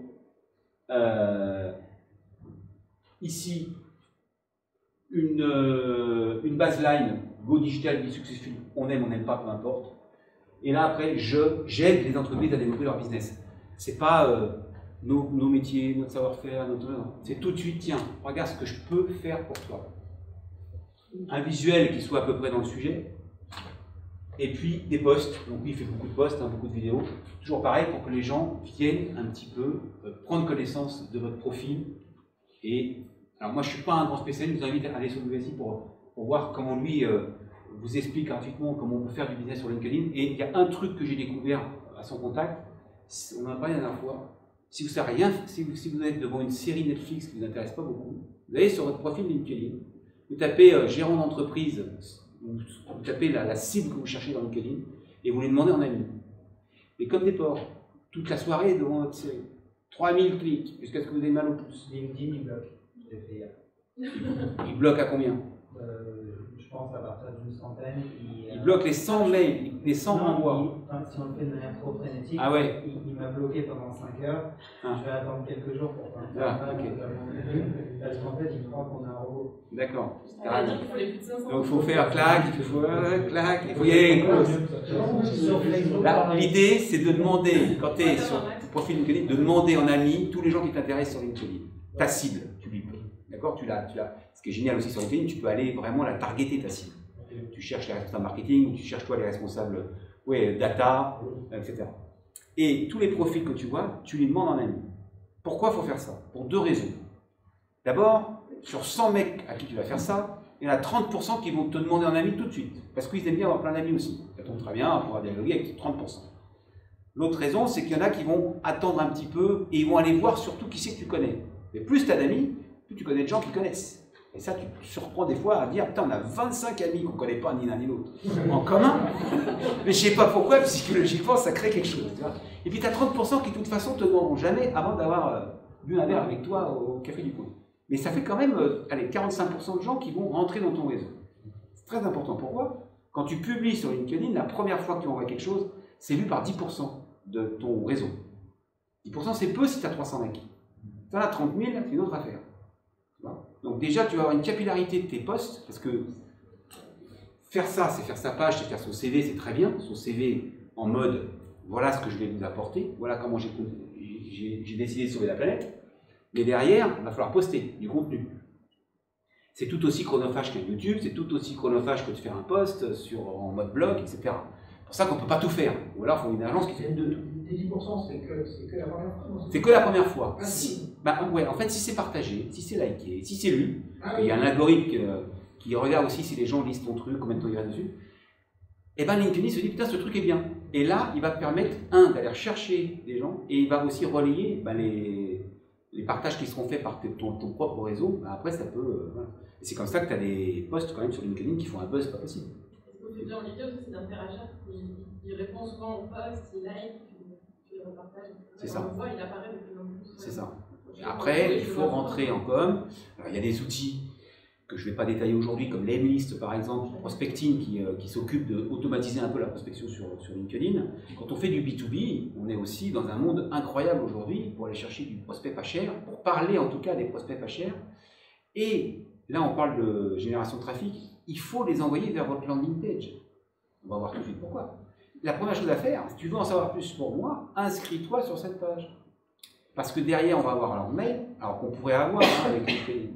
Mais on va avoir leur mail sollicité. C'est eux qui se seront inscrits sur notre page. Ça change tout en termes de opt-in et en termes de délivrabilité, de RGPD, etc. Sortir de la friend zone, c'était mon... Arrêter les potes, aller targeter tout le monde. On arrête la friend zone. Bon, ça, c'était, il se faisait plaisir, notre ami. Alors là, c'est, voilà, lui, directement, il envoie sur ce petit guide. Donc, quand il chope des mecs sur LinkedIn, ben, il envoie vers ce bonus magnétique, qui est une landing page, avec une petite vidéo. C'est une autre façon de construire une landing page. Une landing page avec une petite vidéo, ça peut être très sympa aussi, on en voit de plus en plus. C'est quoi ce produit de fou, là? ClickFunnels. Qui c'est qui connaît ClickFunnels? ClickFunnels, ça sert à construire par définition des funnels. C'est vraiment la Rolls pour construire des funnels rapides. Et ben leur landing page, il y a une vidéo qui est extraordinaire devant, qui pousse à laisser son mail. What else? Facebook. Alors, Facebook, je ne vais pas refaire l'article de Facebook. Puis en plus maintenant Facebook, c'est pour les vieux, j'ai l'impression. Il y a Instagram qui nous est passé devant. pour autant, aujourd'hui, qu'est-ce qu'il faut retenir de Facebook? Moi, je suis encore un utilisateur de Facebook. Perso, je clique encore sur les pubs Facebook. Mais il faut savoir un truc, ça fait près de 2 ans maintenant que le fil de pub Facebook est saturé. C'est-à-dire que les gens n'en peuvent plus. On est taquet par rapport au nombre de pubs qu'on a quand on déroule notre fil d'actualité. Ça veut dire qu'ils ne peuvent plus en rajouter. Je ne sais pas si vous aviez analysé comment on faisait la communication sur Facebook, mais il y a 3 façons de faire la communication sur Facebook. Soit vous avez déjà une adresse, une petite banque de données, d'emails, de prospects, voire encore mieux de clients. Typiquement moi, je mets 3000 clients, je les confie à Facebook. Facebook va malaxer ces 3000, il va en avoir 2000 au moins dans sa base. Il va me sortir un avatar, et quand je vais faire une pub pour mon logiciel de gestion, il va envoyer à des profils comportementaux étant le plus proche possible de la moyenne de ces 2000 personnes. Donc il va regarder l'âge qu'ils ont, sur quel site ils vont, etc. pour optimiser la publication et les clics de mon annonce. Deuxième solution, vous allez sur Facebook et il y a les critères. Je veux les femmes de plus de 40 ans qui consomment du soda et qui ont un revenu de plus de 2000 €. Je ne suis pas sûr qu'on puisse targeter aussi bien, mais c'est pour dire qu'on a 200 critères qui vont targeter nos annonces. Et puis il y a le retargeting. Tout le monde sait ce que c'est que le retargeting. Vous l'avez tous vécu. Je vais sur un site de tronçonneuse parce que je veux couper un arbre dans le jardin. 3 minutes après, je suis sur Netflix toujours, mais cette fois-ci sur Facebook, et je prends de la pub sur les tronçonneuses. La même tronçonneuse que je suis allé chercher il y a 2 minutes grâce à AdWords, au passage. Ça, c'est le retargeting. C'est un petit truc technique qu'on met sur le site et qui permet à Facebook de savoir que la personne est venue et de lui mettre votre pub sous le nez. Ça crédibilise votre marque. Tiens, putain, cette tronçonneuse, je viens de la voir sur le site. Tiens, elle apparaît sur Facebook, il doit avoir les moyens. On va dire que ça crédibilise un peu, et puis c'est du contact visuel, etc. Donc c'était les 3 moyens qui existaient. Jusqu'à cette saturation du fil. Aujourd'hui, Facebook, son métier, c'est comme celui d'AdWords, c'est de faire du fric sur les clics que les gens font sur les pubs. Donc aujourd'hui, c'est l'IA de Facebook qui s'occupe de tout. Donc vous n'avez plus besoin d'envoyer de fichiers, vous n'avez plus besoin de targeter, vous n'avez plus besoin de retargeting. Vous faites une pub, vous la confiez à Facebook, et Facebook va faire jouer son IA pour qu'elle soit le plus cliquée possible. Donc qu'elle soit mise sous le nez des gens qui sont le plus dans votre cible. Donc ça devient de plus en plus intéressant, à mon sens, de faire du Facebook, et surtout de plus en plus simple. Alors on disait effectivement, c'est un peu comme sur LinkedIn, vos amis ne sont pas tout à fait vos fans et sont encore moins vos clients. Bien que j'ai essayé de vendre solo à tous mes clients, à tous mes amis, mais sur Facebook, ce n'est pas le cas. Vous avez créé une communauté d'amis, ce n'est pas eux qui vont vous acheter votre business. Par contre, ils vont peut-être relayer vos posts parce que ce sont vos amis, et donc augmenter comme ça votre aura sur Facebook. Ou l'upsell. Ou l'upsell. C'est-à-dire si, ce que tu disais tout à l'heure, ou si déjà celui du livre il a payé 12 €, il va rapporter que 20 €, il va se rattraper sur le prochain. Oui. Là, ça coûte pas cher de mettre tous les clients, et dès qu'il y a un nouveau truc, qu'ils soient informés qu'il y a ce canal-là organique. Oui. Des applications. Mais c'est là tu parles, oui, en organique, c'est-à-dire que tu vas quand même aller. Ah ok, je croyais que c'était l'accès juste avant en organique. C'était lui en fait, le gérant qui n'était pas son entreprise. Là, ce qu'il voulait dire, c'est qu'en gros, ta personne, tu ne retrouves pas la personne sur LinkedIn ou sur Facebook, et c'est pas là où tu vas communiquer ton produit. C'est ça que tu voulais dire. Voilà, sur Facebook, c'est plutôt des amis qu'on a, d'accord? Des gens qui sont proches de nous spirituellement. Oui, voilà, là c'est le profil. Là, c'est son profil, le gérant qui représente une association. Voilà. Ceci dit, c'est pas antinomique. Nous, on est très sur Facebook pour le business, pour les pharmacies. Et en fait, moi, à titre personnel, comme sur LinkedIn, j'ajoute tout le monde, tous les pharmaciens. Et avec le risque aussi de se faire bloquer. Et du coup, une fois qu'ils sont tous amis ou qu'il y a 30% qui est accepté, je les invite à devenir fans de ma page dont je suis administrateur, ils deviennent beaucoup de fans. D'accord. Et après, ils sont touchés par l'entreprise pour être clients, ou s'ils sont déjà clients, sur le website. Et les clients, via les newsletters ou les mails qu'on leur envoie, on les invite aussi à liker Facebook ou Instagram ou des choses comme ça, pour qu'ils soient tenus informés. Ce que je disais, le multi-touchpoint, ils avaient en vidéo, un truc. Alors, c'est super. Moi, encore une fois, comme je ne suis pas un gros spécialiste Facebook, et j'espère que, effectivement, la promesse que vous croyez, c'était pas que j'allais vous faire une formation Facebook. C'est très intéressant ce que tu racontes. Mais non, mais parce que moi, je l'utilise pas parce que ça marche pas très bien. C'est pas si simple que ça, j'ai remarqué. C'est chronophage aussi. Moi, voilà, AdWords, ça fonctionne pour moi. Par contre, tu as complètement raison. Il y a sûrement des gens, on pourrait faire un jour un atelier que Facebook.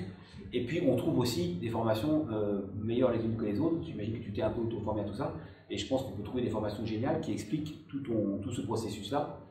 Ou encore une fois, faire appel à une agence qui connaît ça par cœur. Tu vas peut-être nous... Est-ce que pour donner juste quelques stats, sur tes fans de ta page Facebook, il n'y en a que 5% qui voient tes publications. Pour les fans de ta page LinkedIn, il n'y en a que 12% qui voient tes publications. Ouais. Donc en fait, là, tu fais un effort dans 3 points pour que 12% des gens qui t'ont reconnu voient éventuellement tes publications. C'est pour ça qu'après, sur les Facebook ou LinkedIn, tu as toute la partie sponsorisée, où tu peux leur poster des articles sur LinkedIn, tu peux leur poster des affiches, des pubs aussi sur Facebook, et là, tu élargis avec moins d'efforts, et ça va plus d'argent, mais moins d'efforts, tu élargis ton audience de manière plus large. Et là, tu peux les faire un peu dans le tunnel et les clairement après de Et les 5% sur Facebook, tu disais, c'est avec ton profil perso ou avec ta page entreprise? Nous, la page entreprise, on a bientôt 980 pharmacies dans la page Facebook étrangère, et l'audience organique, elle est de 30 à 35% sans qu'il y ait de like. Après, s'il y a des likes, ça augmente. C'est pour ça que je fais minimum 3 publications par semaine pour toucher statistiquement 100% de ton audience.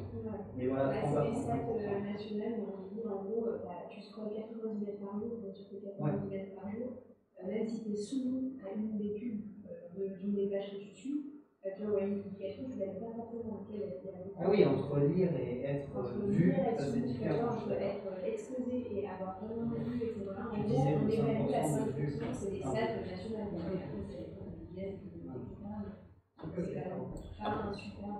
C'est pas super efficace. Maintenant, les médias sociaux sont des médias payants comme les autres. Et puis après, on peut avoir des gens qui connaissent déjà, donc c'est pas ton objectif. Après, l'un comme l'autre, je pense que les IA de ces moteurs aujourd'hui, leur métier comme AdWords, c'est de pousser du post qui plaît, qui est lu, qui est partagé.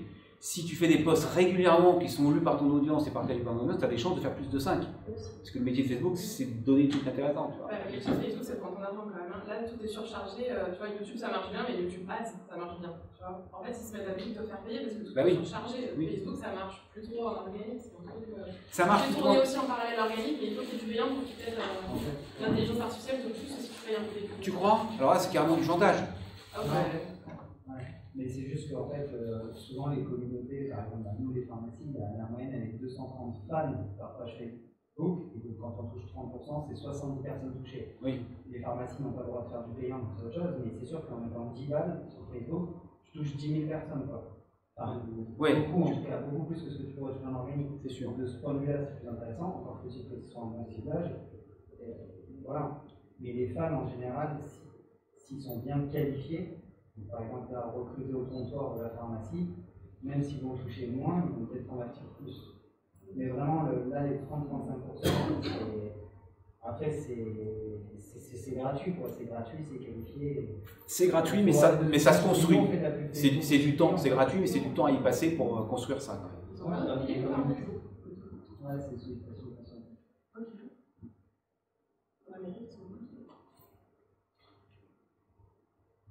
Oui, mais toujours la landing page, en fait. Quand on fait une publication LinkedIn, Facebook, etc., une publication LinkedIn, chaque fois, l'idée, c'est de créer une notoriété ou c'est de toujours réorienter de manière originale. Comment on fait pour réorienter sur la landing page, en fait? Bah, tu mets le lien. Toutes les informations sont présentes sur, et puis tu mets ton URL.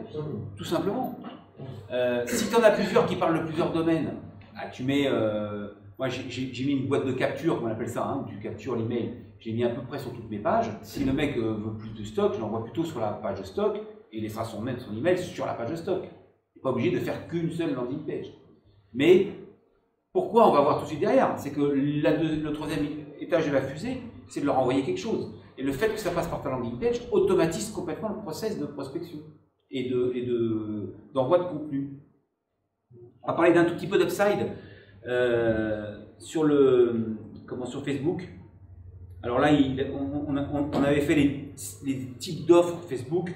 Honnêtement, moi, j'ai aucune autorité technique sur la question, mais on peut publier ce genre de choses. Toujours pareil, c'est des bonus magnétiques qui vont créer l'engagement et qui vont essayer de faire en sorte que votre prospect reste un peu de temps avec vous.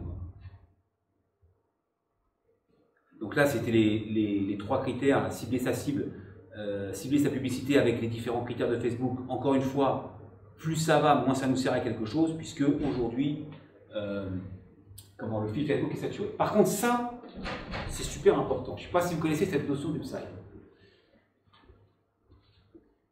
Comment on pourrait illustrer ça? Si je vends des cachets d'aspirine, ou non, je vends un logiciel de gestion, c'est ce que je connais mieux comme métier. Je suis entrepreneur, je galère avec mes tableaux Excel, mais quelque part, je fais mes factures avec mes tableaux Excel, voire même avec un petit crayon. Je ne sais même pas que j'ai un problème. Puis au bout d'un moment, je commence à dire, putain, je perds un temps fou avec mon Excel. Est-ce qu'il n'y aurait pas quelque chose, un logiciel de facturation dans ce bas monde? Donc je vais m'intéresser au fait qu'il existe peut-être un logiciel de facturation. Donc je vais aller chercher un petit peu s'il y a un logiciel de facturation, et je vais trouver 10, 20, 30 solutions. Je me dis, merde, maintenant, il y a non seulement, je pensais qu'il y en avait qu'une, mais il y en a 30. Donc je commence à m'intéresser un petit peu. Et puis au détour de ces 30, je vois Solo, tiens, un logiciel de gestion incroyable sous Access, je vais m'intéresser un peu plus à Solo. Donc déjà, j'ai passé 2 stades avant sans connaître Solo. Et pour autant, je vais faire de la pub dans Facebook. Donc la notion de l'upside de ce que je vais vous expliquer, c'est qu'il faut faire des pubs pour les 5 niveaux. Pour les gens qui ne savent même pas qu'ils ont mal à la tête, qui ne savent même pas qu'ils perdent du temps avec Excel, qui ne savent même pas qu'il existe des logiciels. 2, ils savent qu'il existe des logiciels, ils savent qu'il existe des solutions comme la vôtre, mais ils ne vous connaissent pas. Ils ont cherché les solutions. Ils ont vu que vous existiez au milieu de toutes ces propositions et de tous ces concurrents. Ils s'intéressent à vous. Et là, maintenant, vous essayez de les faire monter en compétence sur... Là, vous leur envoyez du contenu, parce que là, vous les avez enfin, pour leur envoyer du contenu sur votre solution. D'accord? Et après, le dernier truc, ça sera, maintenant que tu connais bien ma solution, tu vas me l'acheter. Il va y avoir encore une autre démarche pour transformer notre prospect, notre suspect, notre prospect en client. Et donc, c'est là que... Alors, vous l'avez mis en anglais, je ne sais pas pourquoi. Donc, on part du bas. Je ne sais pas que j'ai un problème. D'accord? Ensuite, j'identifie une problématique et ne sais pas quoi faire. Typiquement, je cherche un logiciel. Je la cherche partout sur le net et je commence à te voir au milieu des solutions concurrentes à la tienne. Ça commence à m'intéresser. Je me rapproche de plus en plus. J'en ai testé 3. Et puis, tu es dans la shortlist. Et là, maintenant, il faut que je t'envoie du contenu pour te convaincre que c'est ma solution la meilleure. Une fois que tu connais parfaitement mon produit, je vais essayer de te le vendre. Ça sera le dernier point de prospection. Donc, j'illustre ça au niveau de Facebook. Sur toutes vos publications, c'est ça qu'il faut arriver. Vous n'allez pas parler de la même façon à quelqu'un qui ne connaissait même pas qu'il a mal. Il faut lui créer, il faut lui susciter peut-être qu'il existe quelque chose avant de lui parler de vous. Parce que comme il ne sait pas ce que c'est qu'un logiciel de gestion, il n'y a aucun intérêt, par exemple, sur ces publicités-là, de rentrer dans le détail de fonctionnalités très précises. Il ne sait déjà même pas qu'il en a besoin. Donc il faut déjà lui parler autrement. Et si vous gagnez du temps, savez-vous que vous pouvez vous passer d'Excel pour faire votre facture? Ah bon? Putain, tu n'es pas obligé de leur parler de Solo. Donc il faut construire des publications qui parlent à ces 5 niveaux de connaissance du produit que vous allez avoir. C'est clair ça? Parce que c'est super important ça, quand on publie. De la même façon dans nos posts gratuits d'ailleurs. Parce que peut-être quand tu dis, on parle à nos amis, mais quand on publie à nos amis, c'est qu'ils nous connaissent déjà quelque part. On parle à nos fans, c'est des gens qui sont déjà inscrits. Donc là, on est dans la phase un peu, je connais ton produit, en quoi il se démarque des autres, etc. On est plutôt en haut. Et c'est vrai que c'est quand on fait de la pub pure Facebook, on cherche vraiment du lead inconnu. Google Analytics, évidemment, hyper important sur vos sites. C'est ce qui mesure votre trafic, de quel... L'autre jour, on a fait un site internet sur des mèches diamants pour un mec qui vend des mèches pour les entreprises du bois. Et on ne s'est pas aperçu qu'il y avait 85% du trafic qui venait des portables. Et notre site n'était pas responsive. C'est Google Analytics qui nous l'a dit. On a juste dû refaire complètement le site pour qu'il soit plus responsive et qu'il soit sur les mobiles. Ça, c'est hyper important. Ça va vous donner des secteurs graphiques, ça va vous donner les plages horaires, ça va vous donner tout ce qu'il faut savoir. Il faut absolument greffer Google Analytics à votre site internet pour mesurer ce qui s'y passe. Les taux de rebond, tout le monde sait ce que c'est? J'arrive sur un site, je me barre à la première page. Okay. Ça ressemble à ça, Google Analytics. Durée moyenne de la session, taux de rebond, 30%. Il y a 30% des gens qui se pointent, qui sont tout de suite. Ça me laisse croire qu'il y a 70% qui restent. Pour en savoir un peu plus. Et donc, au dos, au cul, excusez-moi l'expression, de notre boîte de connexion email email et prénom si on veut, on a un autorépondeur. Sendinblue, Mailchimp, SG autorépondeur, ActiveCampaign. Qui utilise un autorépondeur? Qui utilise un autorépondeur? C'est quoi autorépondeur? C'est les plateformes comme ça? C'est Sendinblue là? Les autorépondeurs, c'est des plateformes spécifiques en mode SaaS dans lesquelles tu vas faire. En fait, la petite boîte de connexion qu'on a vue depuis le début sur notre landing page, c'est les autorépondeurs qui te la donnent en mode HTML. Tu viens la loquer sur ton site et dès que la personne s'inscrit, ça descend dans leur base de données. Et c'est ça qui va permettre d'envoyer du mailing, emailing automatique à J0 pour livrer le bonus magnétique que vous leur avez promis, la PDF, la formation, la vidéo, le bonus, le code de réduction et je ne sais quoi d'autre. Premier mail à J0, la personne vient s'inscrire, elle espère avoir ses bonus magnétiques dans la foulée, dans les 20 secondes. Donc c'est des produits comme ça qui vont vous le permettre, et puis vous allez constituer une séquence de lettres de relance, d'accord? On préfère appeler ça lettre de relance que newsletter, parce que l'idée, ça va être quand même de systématiquement, ok, les éduquer sur votre produit, leur donner du contenu intéressant pour qu'ils se couchent moins bêtes ce soir, mais aussi de leur faire une offre. Là, on est enfin dans l'offre, quand même. À un moment donné, il faut qu'ils vous achètent quelque chose. Donc, moi, je pense qu'il faut faire au moins 4 lettres, à J+1, J+7, J+21 et J+28, on va dire. Moi, je fais 11 lettres, et quelquefois, je remets une petite piqûre de rappel à toute ma liste. J'ai vendu cette année un mec qui me suit depuis 91, 30 ans. Ça s'arrête jamais, l'histoire. Et il voit mon contenu, il a reçu un mail, il n'en était pas prêt, parce que la personne qui est tombée sur vous, sur AdWords, pas de problème, elle vous cherche, peut-être qu'elle va faire la démarche. Moi, j'ai toujours dit, j'ai vendu 50% de mes solos tout de suite. Le mec, il a vu, il a testé, il a regardé le prix, il a fait son test, il l'a acheté. Les 50%, à J+5, à J+20, à J+3 ans, à J+5 ans, et je vous promets qu'il y a des gens, ils ont mis 5 ans à m'acheter mon produit. Donc si vous aviez l'intention de faire des startups et de la vendre dans 2 ans, ce que je vous raconte là n'existe pas, mais sachez que votre business, il y a une empreinte dans le temps, il ne faut pas se décourager, et tout ce que vous semez aujourd'hui, vous le récolterez dans 1 mois, dans 2 ans, dans 5 ans. D'où mes vidéos qui datent de 2012, ça fait 8 ans qu'elles y sont, et elles continuent à mener du business. Et mes lettres là, c'est 11 lettres à peu près tous les 4 jours à la louche. Et donc là c'est pareil, si ça vous intéresse, là on est dans le copywriting, on est dans le storytelling, il faut raconter une histoire, il ne faut pas saouler les gens, il faut leur donner du contenu, il faut les envoyer. Moi je suis plutôt pro mail court que newsletter graphique avec des signatures électroniques qui font bing bing, parce qu'il y a des taux d'ouverture qui sont plus importants. Là on refait un peu d'A/B testing. Il y a 2 critères importants, le taux d'ouverture, déjà la délivrabilité, c'est-à-dire que est-ce que mon moteur, le truc que j'utilise, délivre bien les mails à mes internautes, donc je chope 10 mails par jour, est-ce qu'il y en a bien 10 qui vont recevoir mes mails? Est-ce qu'il y en a 10 qui vont les ouvrir? Et est-ce qu'il y en a 10 qui vont les cliquer? Hélas, ce que vous voyez là, c'est les ouvertures, et ce que vous voyez là, c'est les clics. Donc là, j'ai 44% de taux d'ouverture sur ce mail, 5% de clics. C'est pas très grave, mais il faut en envoyer quand même. J'ai une question là, c'est à peu près dans le sujet. Nous, on a un souci quand même pas mal, moi et mes collègues là-dessus, on a acheté un nom de domaine. Donc là, on va sur logistical.fr. Quand je vois des mails, il y a 50% de temps, je suis en spam au début. Il y a moyen de faire quelque chose, c'est à cause de quelque chose, on fait une erreur. Pourquoi on tombe en spam dans nos mails? Tout de suite, à la création de ton domaine. Dès que j'envoie un mail à quelqu'un, mais même ben, c'est pas forcément du mailing, hein, c'est du mail de base. Sur du mailing, est-ce qu'il y a des. Comment c'est possible? Alors, ça dépend de où tu as acheté ton nom de domaine. Chez OVH. Ensuite, il y a plein de petites techniques pour essayer de faire monter en confiance ton email. Tu n'as jamais fait de prospection en masse sur ces domaines? Ça peut être très catastrophique de le faire une fois. Parce que si tu l'as fait la première fois, tu as envoyé 1000 mails et qu'il y en a 900 qui ont cliqué sur spam, c'est mort pour le restant de tes jours sur ce URL. C'est ça le problème. Si tu as commencé gentiment, pendant des années, tu as fait du mailing normal avec ça, ou tu as fait de la communication normale, et qu'un jour tu fasses un peu de mailing avec, ça sera moins grave. Parce que Google considérera quand même que...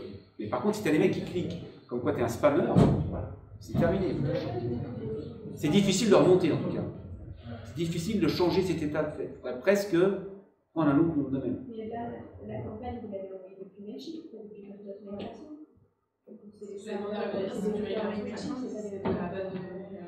Il y a une question de routeur, il y a une question d'adresse mail, de contenu. Si tu envoies un contenu super agressif, où les gens tout de suite vont cliquer comme quoi c'est un spam, un mail non sollicité, parce que c'était des spams, c'était... Non, parce que Mailchimp, dans les états de Mailchimp, on ne pas passer en spam forcément, on a beaucoup de mails qui ont pas fait des... Oui, mais tu les as eu où tes mails? Parce qu'elle est là. Tout ce que je vous raconte, c'est très important, parce que tout ce que je vous raconte, ça s'appelle l'opt-in. Moi, je veux que des mails de gens qui veulent recevoir de l'information de vous. Et jamais ils mettront spam. Parce qu'il y a 2 minutes, ils ont demandé cette info. Donc ils ne vont pas s'amuser à cliquer sur spam. Et il n'y avait pas beaucoup de spam.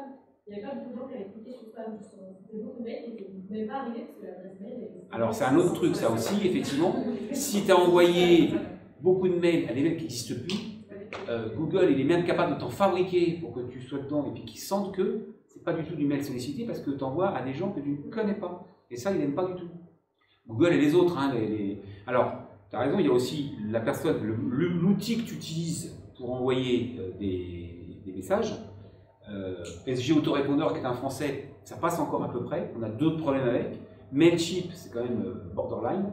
Après, tu as des trucs comme ActiveCampaign qui ont des taux de délivrabilité géniaux parce que c'est impossible de faire du spam avec eux. Hein.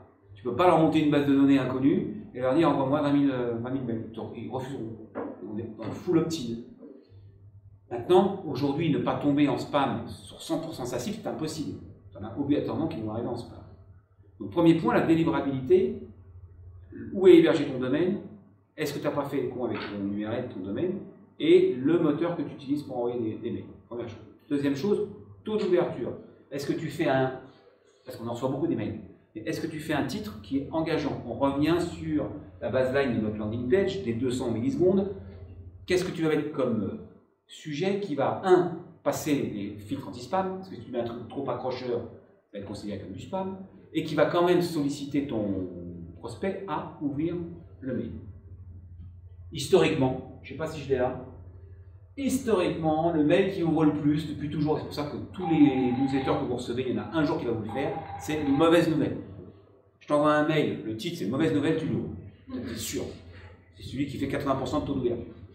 Après, il peut faire 2% de taux de clic. Après, c'est qu'est-ce que tu racontes? Et moi, je disais tout à l'heure, je suis plutôt pour des mails courts en mode texte avec un lien vers de l'information qui est sur ton site, qui est sur une vidéo, qui est sur ta page Facebook, qui est sur ton profil LinkedIn, peu importe, pour que les gens prennent connaissance de ton écosystème. Mais les newsletters, j'ai 2 problèmes avec ça. Un, c'est de l'HTML, donc le taux de délivrabilité il est moins fort. Et 2, les gens n'ont plus le temps d'aller pisser dans la journée. Donc si tu leur fais une newsletter, il faut 3 minutes pour la lire, il faut trop.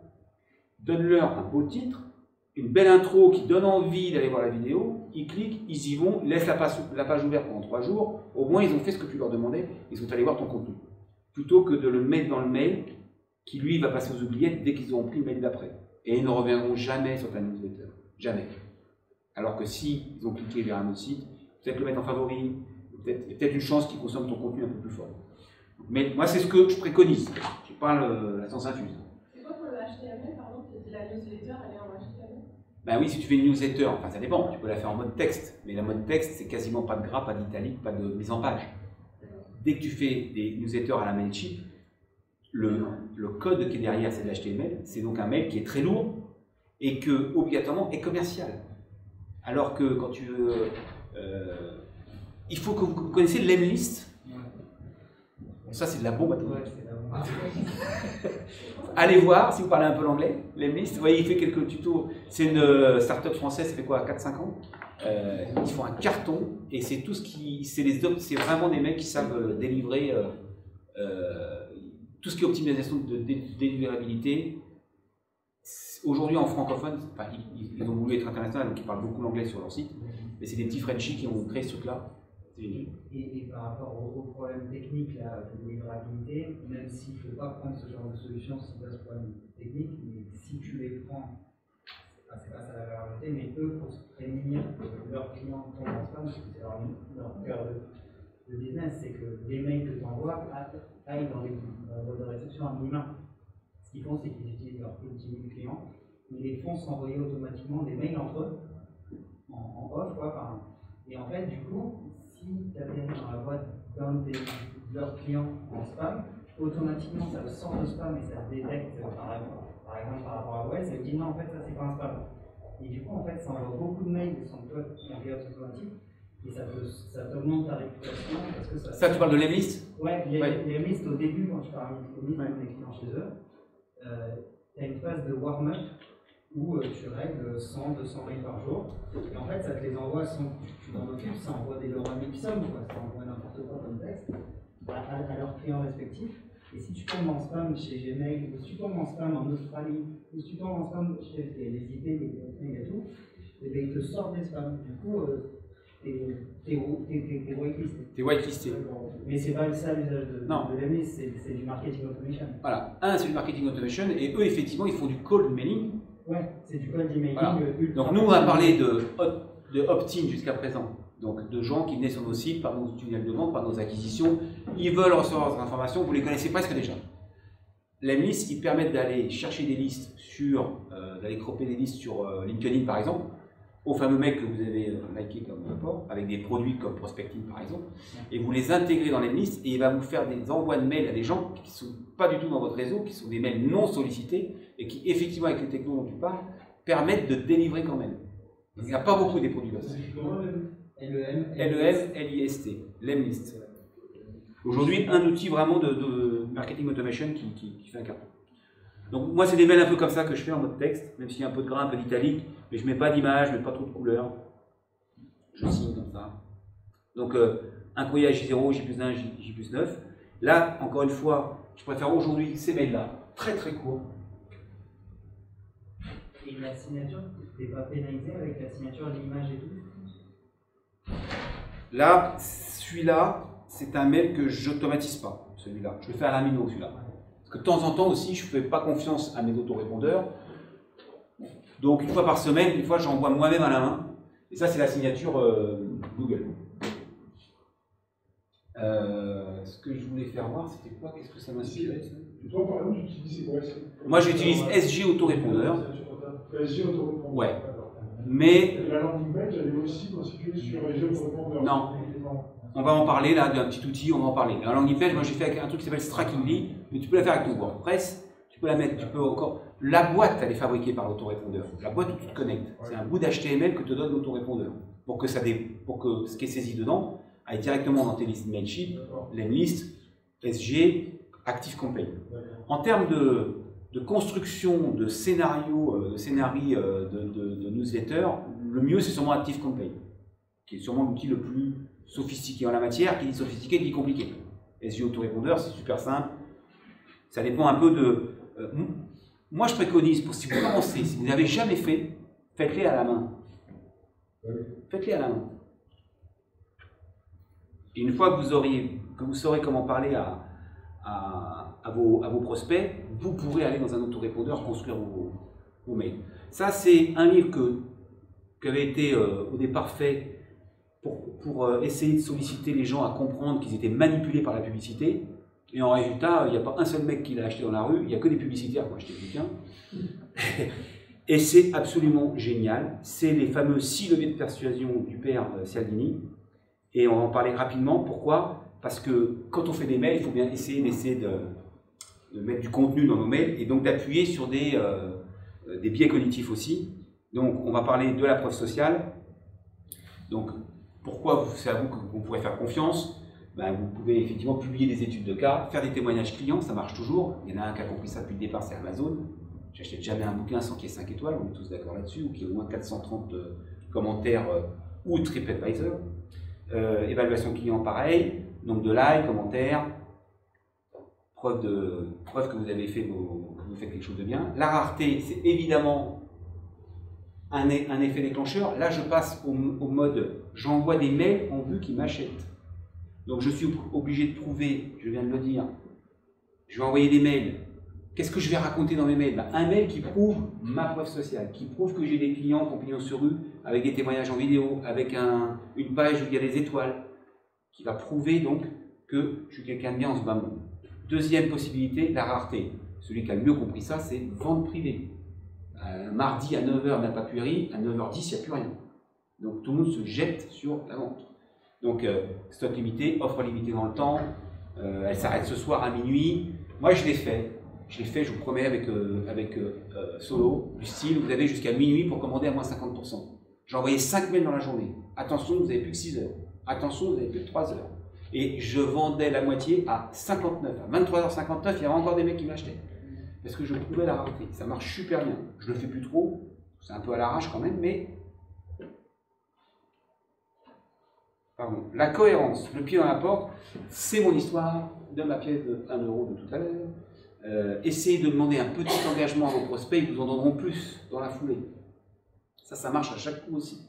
Surtout pour le premier formulaire dont je vous ai parlé tout à l'heure. La réciprocité, offrir un cadeau, un essai gratuit, on se sent redevable. Toi, c'est ce qui sûrement marche très bien quand tu files de l'échantillon gratuit. Elle m'a envoyé un échantillon gratuit, je me dois au moins lui acheter un petit truc. Je pense que ça, c'est un biais cognitif qui existe réellement.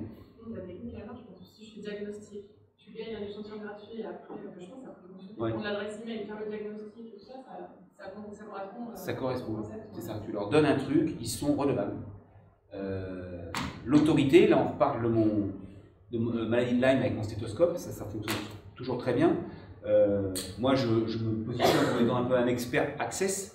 Donc, je fais partie de certains groupes qui m'envoient des listes parce que là, aujourd'hui, tout à l'heure, un mec qui m'a appelé, il paraît que tu es un expert Access. Bah oui, donc j'ai rendez-vous avec un mec parce que je suis quelqu'un qui connaît bien Access. Donc ça peut toujours être porteur aussi. L'appréciation, donc faites attention à être super clean au niveau des photos, voilà, on est là, des sourires, comme je vous disais tout à l'heure, du cercle que vous avez autour de vous. Donc les outils, rapidement, moi j'utilise Strikingly pour les landing pages. C'est un produit no-code qui permet de faire des landing pages en 2.2 magnifiques. Il y en a plein maintenant des outils. Jimdo, c'est une technologie allemande qui est un peu plus rustre que Strikingly, qui a fait des sites internet super bien faits, très rapidement, et on peut changer le design en 2.2 et on perd très peu de temps, à contrario de Wix que vous connaissez sûrement, qui est un outil absolument génial aussi en no-code. Évidemment, il y a des trucs comme WordPress derrière qui sont des Rolls, mais moi, du WordPress, quand on n'est pas technique, on se casse les dents rapidement. Wix, c'est génial. Par contre, par rapport à Jimdo, c'est qu'on peut vraiment faire tout. Et qui dit tout, c'est qu'on perd beaucoup de temps à aligner pile-poil, etc. Voire à rendre notre site responsive pour qu'on puisse le voir correctement sur les mobiles. Il y a les solutions tout en un, Leadfox, Learnybox. Learnybox, pour tous ceux qui vendent des formations, je n'en ai pas entendu là. Ça, c'est des trucs clés en main qui font page de capture, autorépondeur, même contenu. Sur Learnybox, vous hébergez vos formations. Ça, vous les connaissez peut-être. Usign, Canva, c'est des trucs de retouche de photos en ligne.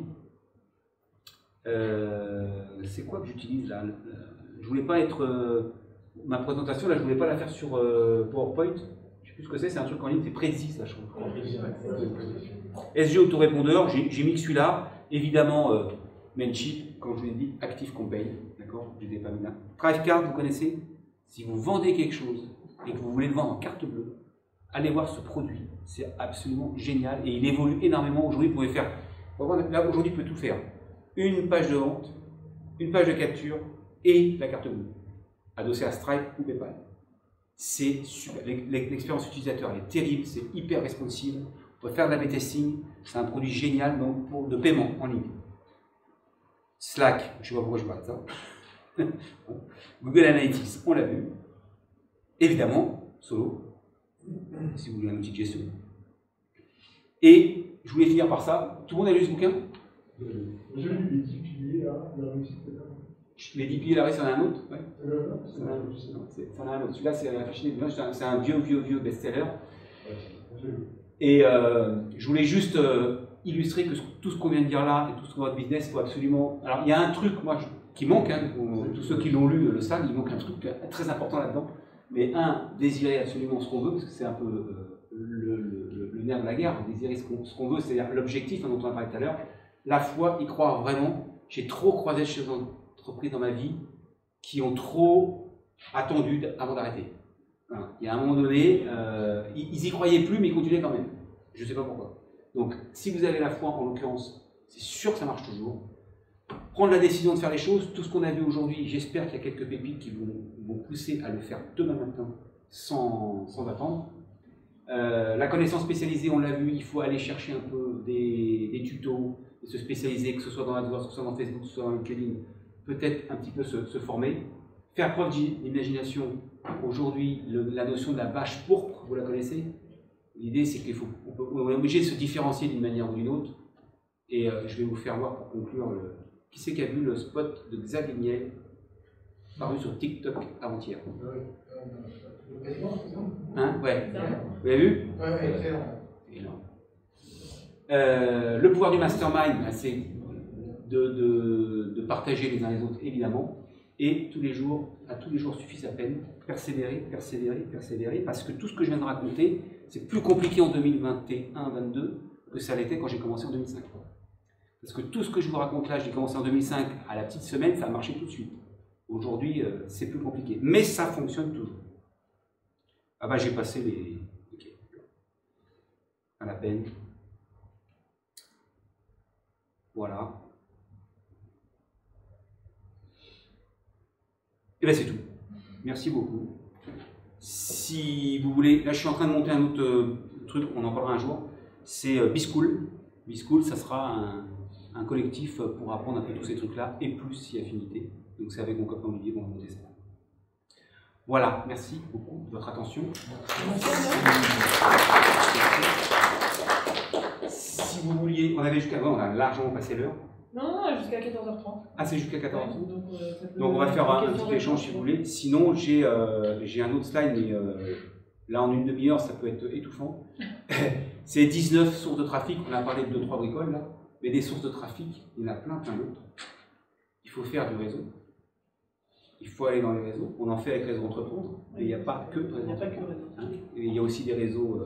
Et tu as un autre atelier à animer au mois de mars. Eh ben, je le ferai sur les. Voilà. On passera parce que. Voilà. D'ici là, vous aurez fait votre landing page, vous aurez créé une dizaine de lettres dans votre autorépondeur, vous aurez fait une petite campagne AdWords, et on ira analyser toutes les sources de trafic qu'on peut trouver. Et j'aurai un peu plus de temps pour préparer. Comme ça, on pourra aller un peu plus loin là-dessus. Là, il reste 2 ateliers en fait d'un cycle. Le prochain, c'est le 23 février, c'est Marc Tavernier qui va parler du closing des entretiens de vente. Et ensuite, on était sur effectivement tout ce qui est génération de trafic, etc., plus en profondeur. Donc c'est toi qui auras le mot de la fin. Donc moi, ça ne sera pas vous faire une formation Facebook ou LinkedIn, parce qu'il y en a plein en ligne. Et puis comme on l'a vu d'entrée de jeu, tu avais raison, tout le monde n'est pas concerné par du AdWords ou par du Facebook. Mais c'est d'aller chercher d'autres sources de trafic. Et il y en a plein. Après, tu peux conclure avec du AdWords aussi. C'est quelque chose qu'on fait pour justement éduquer le client. Nous, on a un concept à expliquer, on le fait en YouTube Ads. Ouais. Et ensuite, ils viennent nous chercher sur Google Ads. On arrive à les récupérer par un autre service. C'est un peu plus long, une passerelle, mais en soi, ça convertit. Mais quand tu fais du YouTube Ads, ouais. Là, je vais chercher, j'envoie mes pubs sur des intérêts. Par exemple, tuto beauté, on voit au milieu il y a des stops, maintenant on va mettre la vidéo, tu as la pub, sponsorisée, et du coup là on met notre pub de 20 secondes, et selon le, tu as regardé plus de 65% de la vidéo, et là après, on va aller, voilà. Tu payes au bout de 10 secondes, je crois. C'est ça, il y a un truc, il y a un truc comme ça, et ensuite on fait en sorte qu'ils viennent taper une recherche, des mots-clés. Et ça, je suis sûr que ça fonctionne très très bien, jusqu'au jour où tu es avec comme moi qui préfère payer YouTube que de prendre des pubs, parce que normalement ça devient plus possible non plus, ça je trouve. Mais je suis d'accord que j'ai pris des pubs pendant 15 ans. Donc dans les newsletters, tout le monde Samsung, en fait, c'est pas j'ai supporté et je me suis effectivement observé à des fois, le mec, je prenais sa pub tous les jours, j'en pouvais plus de voir sa tête. Jusqu'au jour où j'ai fini par cliquer dessus et j'ai acheté ce qu'il avait à me vendre. C'est un truc de dingue. Ça t'énerve parce que tu vois, les newsletters, tu t'es pas désabonné, donc finalement, tu restes. Quand même, on devait acheter sur les newsletters. Et après, quand tu as cette campagne AdWords, il y a le display, on en a parlé trop rapidement aussi, qui consiste donc à aller mettre vos pubs, un peu comme Facebook, sur les sites qui font de l'AdSense. Donc c'est une autre manière de gagner de l'argent, mais infinitésimale. C'est que sur Very Golf Trip, c'est un blog sur le golf, on fait un peu d'AdSense, c'est-à-dire qu'on met des encarts pubs, et c'est Google qui décide quelle pub il met sur le site. Et on touche un demi-centime à chaque clic. Alors que ça coûte 10 centimes ou 30 centimes ou 1 euro à l'annonceur. Ça c'est bien parce que Google choisit évidemment ses annonces en fonction du sujet qui est abordé sur le site. Donc ça fait quand même de la publicité ciblée.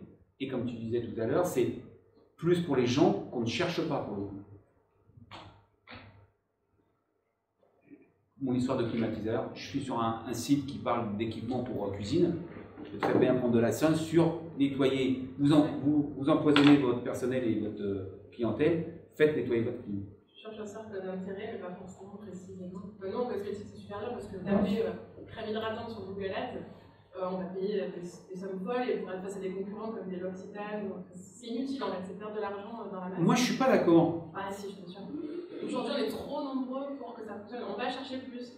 Mais, des petits mots ciblés de choses et on va chercher différemment. Mais quoi qu'il arrive, si tu tapes une crème hydratante pour le visage pour femmes, si tu le fais en AdWords, tu es bien d'accord que les gens vont avoir cliqué et que ça va t'avoir coûté quelque chose. Ouais. C'est ça le problème. Ce qu'il faut, ton enjeu, c'est qu'il reste. C'est surtout avoir l'audience qualifiée aussi. Parce que tu vois, du coup, on propose un produit qui est différent de ce qu'on a dans les rayons de Sephora ou en masse. On n'est pas dans un commerce de masse. C'est vrai. Et du coup, on cherche la personne qui va comprendre la qualité du produit, pourquoi c'est ce prix-là et pourquoi mais. Donc clairement, il y a trop d'explications avec juste un truc froid de Google Ads. Alors, parce que peut-être ton mot-clé est très générique. Ouais, ça, voilà. Si je veux vendre un bouquin sur le golf, je ne vais pas parler de Tiger Woods. Tout le monde connaît Tiger Woods. Tout le monde connaît Justin Rose, numéro 1 mondial. Je vais parler de Justin Rose. Tout golfeur va tout de suite comprendre de qui je parle et je vais éradiquer tous les curieux qui ne connaissent rien au golf. Donc peut-être que tu peux trouver sur vraiment des pains pour auditer ta cible, des problèmes pour tes clients et venir appuyer, comme moi avec ma maladie de Lyme, sur des points très précis. Ouais, c'est ça. C'est ce que je veux dire.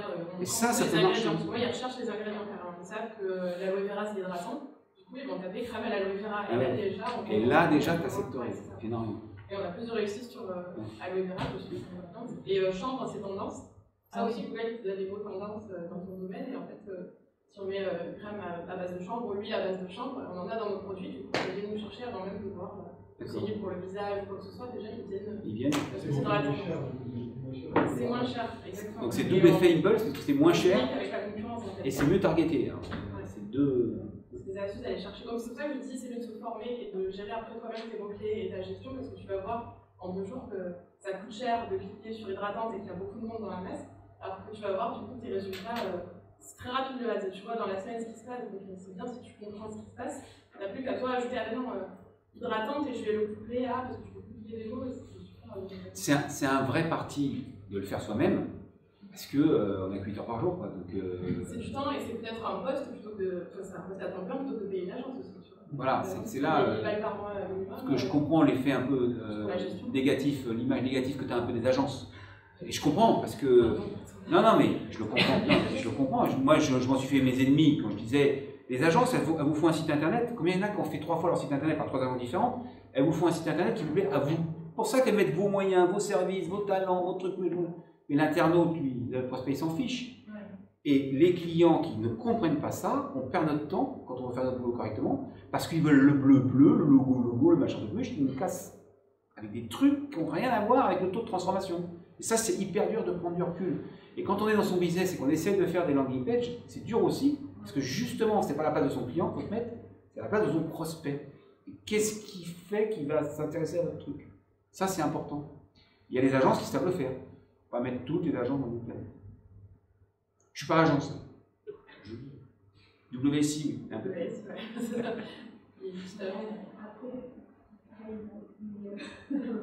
que dans les agences, il y a des gens qui sont spécialisés par catégorie qui se forment pour changer sur des thèmes d'acquisition. Donc toi, tu ne pourras jamais être. Tu vas faire un peu d'abord, tu vas un peu optimiser tes coûts, mais tu vas passer à côté de 90% du potentiel de l'offre AdWords dans les campagnes intelligentes. En tout cas, on est obligé d'être avant de performer. Moi, je suis en avant de performer. Je suis d'accord, je ne vais pas tout faire en interne, mais il faut d'abord comprendre ce que tu fais. Tu vas être un tout petit peu formé pour ensuite discuter avec les agences, parce que juste y aller directement, alors tu comprends rien. Ils vont te raconter la messe, je suis d'accord. Ouais, c'est ça. Ça, c'est clair. Moi, j'ai fait l'agence erreur, ensuite je me suis formé, ensuite je repars sur une agence que j'ai mieux sélectionnée. Après, tu peux aussi construire ta Dream Team, parce qu'il y a un truc qui est sûr, c'est comme tu dis, tout est devenu un métier. Tu fais pas de la pub sur Facebook comme tu fais sur AdWords, c'est de plus en plus compliqué. Il y a YouTube, il y a TikTok maintenant qui arrive. Et donc tu peux aller chercher des codeurs sur Codeur ou Malte, des mecs qui sont spécialisés dans un domaine, et tu constitues ta Dream Team Un mec pour tes AdWords, un mec pour tes Facebook, un mec pour ton social marketing, pour tout ce qui est effectivement marketing de contenu, parce qu'on n'en a pas parlé, mais il y a ça aussi. Il faut alimenter nos blogs, il faut alimenter nos posts Facebook, nos posts LinkedIn, c'est un vrai métier. Il y a des mecs qui savent le faire très bien. Et tout faire soi-même. Non, mais carrément pas. Et au prochain atelier, on va en voir 19 autres, enfin 18. C'est un site qui s'appelle Codeur. Où dessus, tu as il y a Codeur Freelance Malte. Voilà. C'est des freelances qui sont spécialisés dans le digital, pour beaucoup.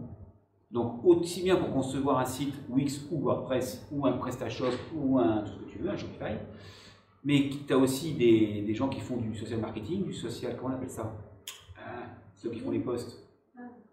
Community management, merci. Référencement AdWords, référencement Facebook, tous les métiers. Et ils ont leurs étoiles aussi, crédibilité. Et en fonction de ça, ils sont plus ou moins chers.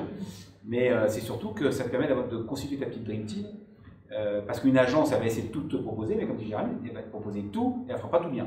Ouais, c'est ça. C'est trop généraliste. C'est sûr. Sauf quand tu as effectivement les corps de métier. Ouais, c'est ça. Je le à chaque fois, mais quand tu as une personne qui a une vision stratégique tout en marketing, elle sait quel canal activer et comment tu lui mets en complémentaire. On a beaucoup d'agences qui se disent tout le temps en un, qui au final sont un peu moyens partout. Tu vois. On va vous développer votre site, on va ensuite vous faire les pubs, et puis en fait, ils sont mauvais partout. Il faut vraiment aller voir. Sauf s'ils sont énormes et qu'ils ont des bugs. Ou alors avoir, comme tu le dis toi, dans ton agence avec des freelances partout, là c'est top, parce que chacun est expert et tu juste aiguilles en disant laisse mon partenaire. Et c'est un chapeau de stratégie. C'est ça. C'est vraiment un produit sur mesure que tu proposes.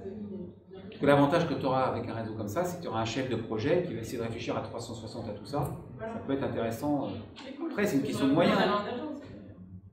Parce que tout ce qu'on vient de dire là, moi, tout ce que j'ai fait tout seul, j'ai jamais fait appel à une agence. Là, tu arrives à faire à vendre sans avoir dépensé un centime, c'est ça qui est absolument génial. Alors, moi, j'ai toujours mis un peu de sous dans AdWords, mais tout de suite, il y avait du chiffre d'affaires. Parce que faire des campagnes AdWords qui ne rapportent pas, c'est inconcevable, il faut arrêter tout de suite. Après, encore une fois, j'ai parlé de la BD, ça peut ne pas être rentable tout de suite. Oui, il y a du temps. Mais. Mais à quand ça, c'est bien de dire combien de temps, tu vois. Nous, c'est 3 à 6 mois avant de se dire j'ai eu des résultats ou j'ai pas eu de résultats. Des fois, on se dit, ah oui, c'est pas rentable, il y a une semaine, tu peux pas le savoir. Mais non. Et les gens ne se rendent pas compte de la quantité de temps. Oui, parce que toi, tu vends un truc à abonnement, si tes produits plaisent, ils vont en racheter pour les 5 prochaines années. Ouais. Donc, si ça te coûte 4 ou 5 tubes de faire l'acquisition client, c'est pas très grave. 4 fois par an, 4 fois par an. Donc, tout ça, c'est à prendre en compte.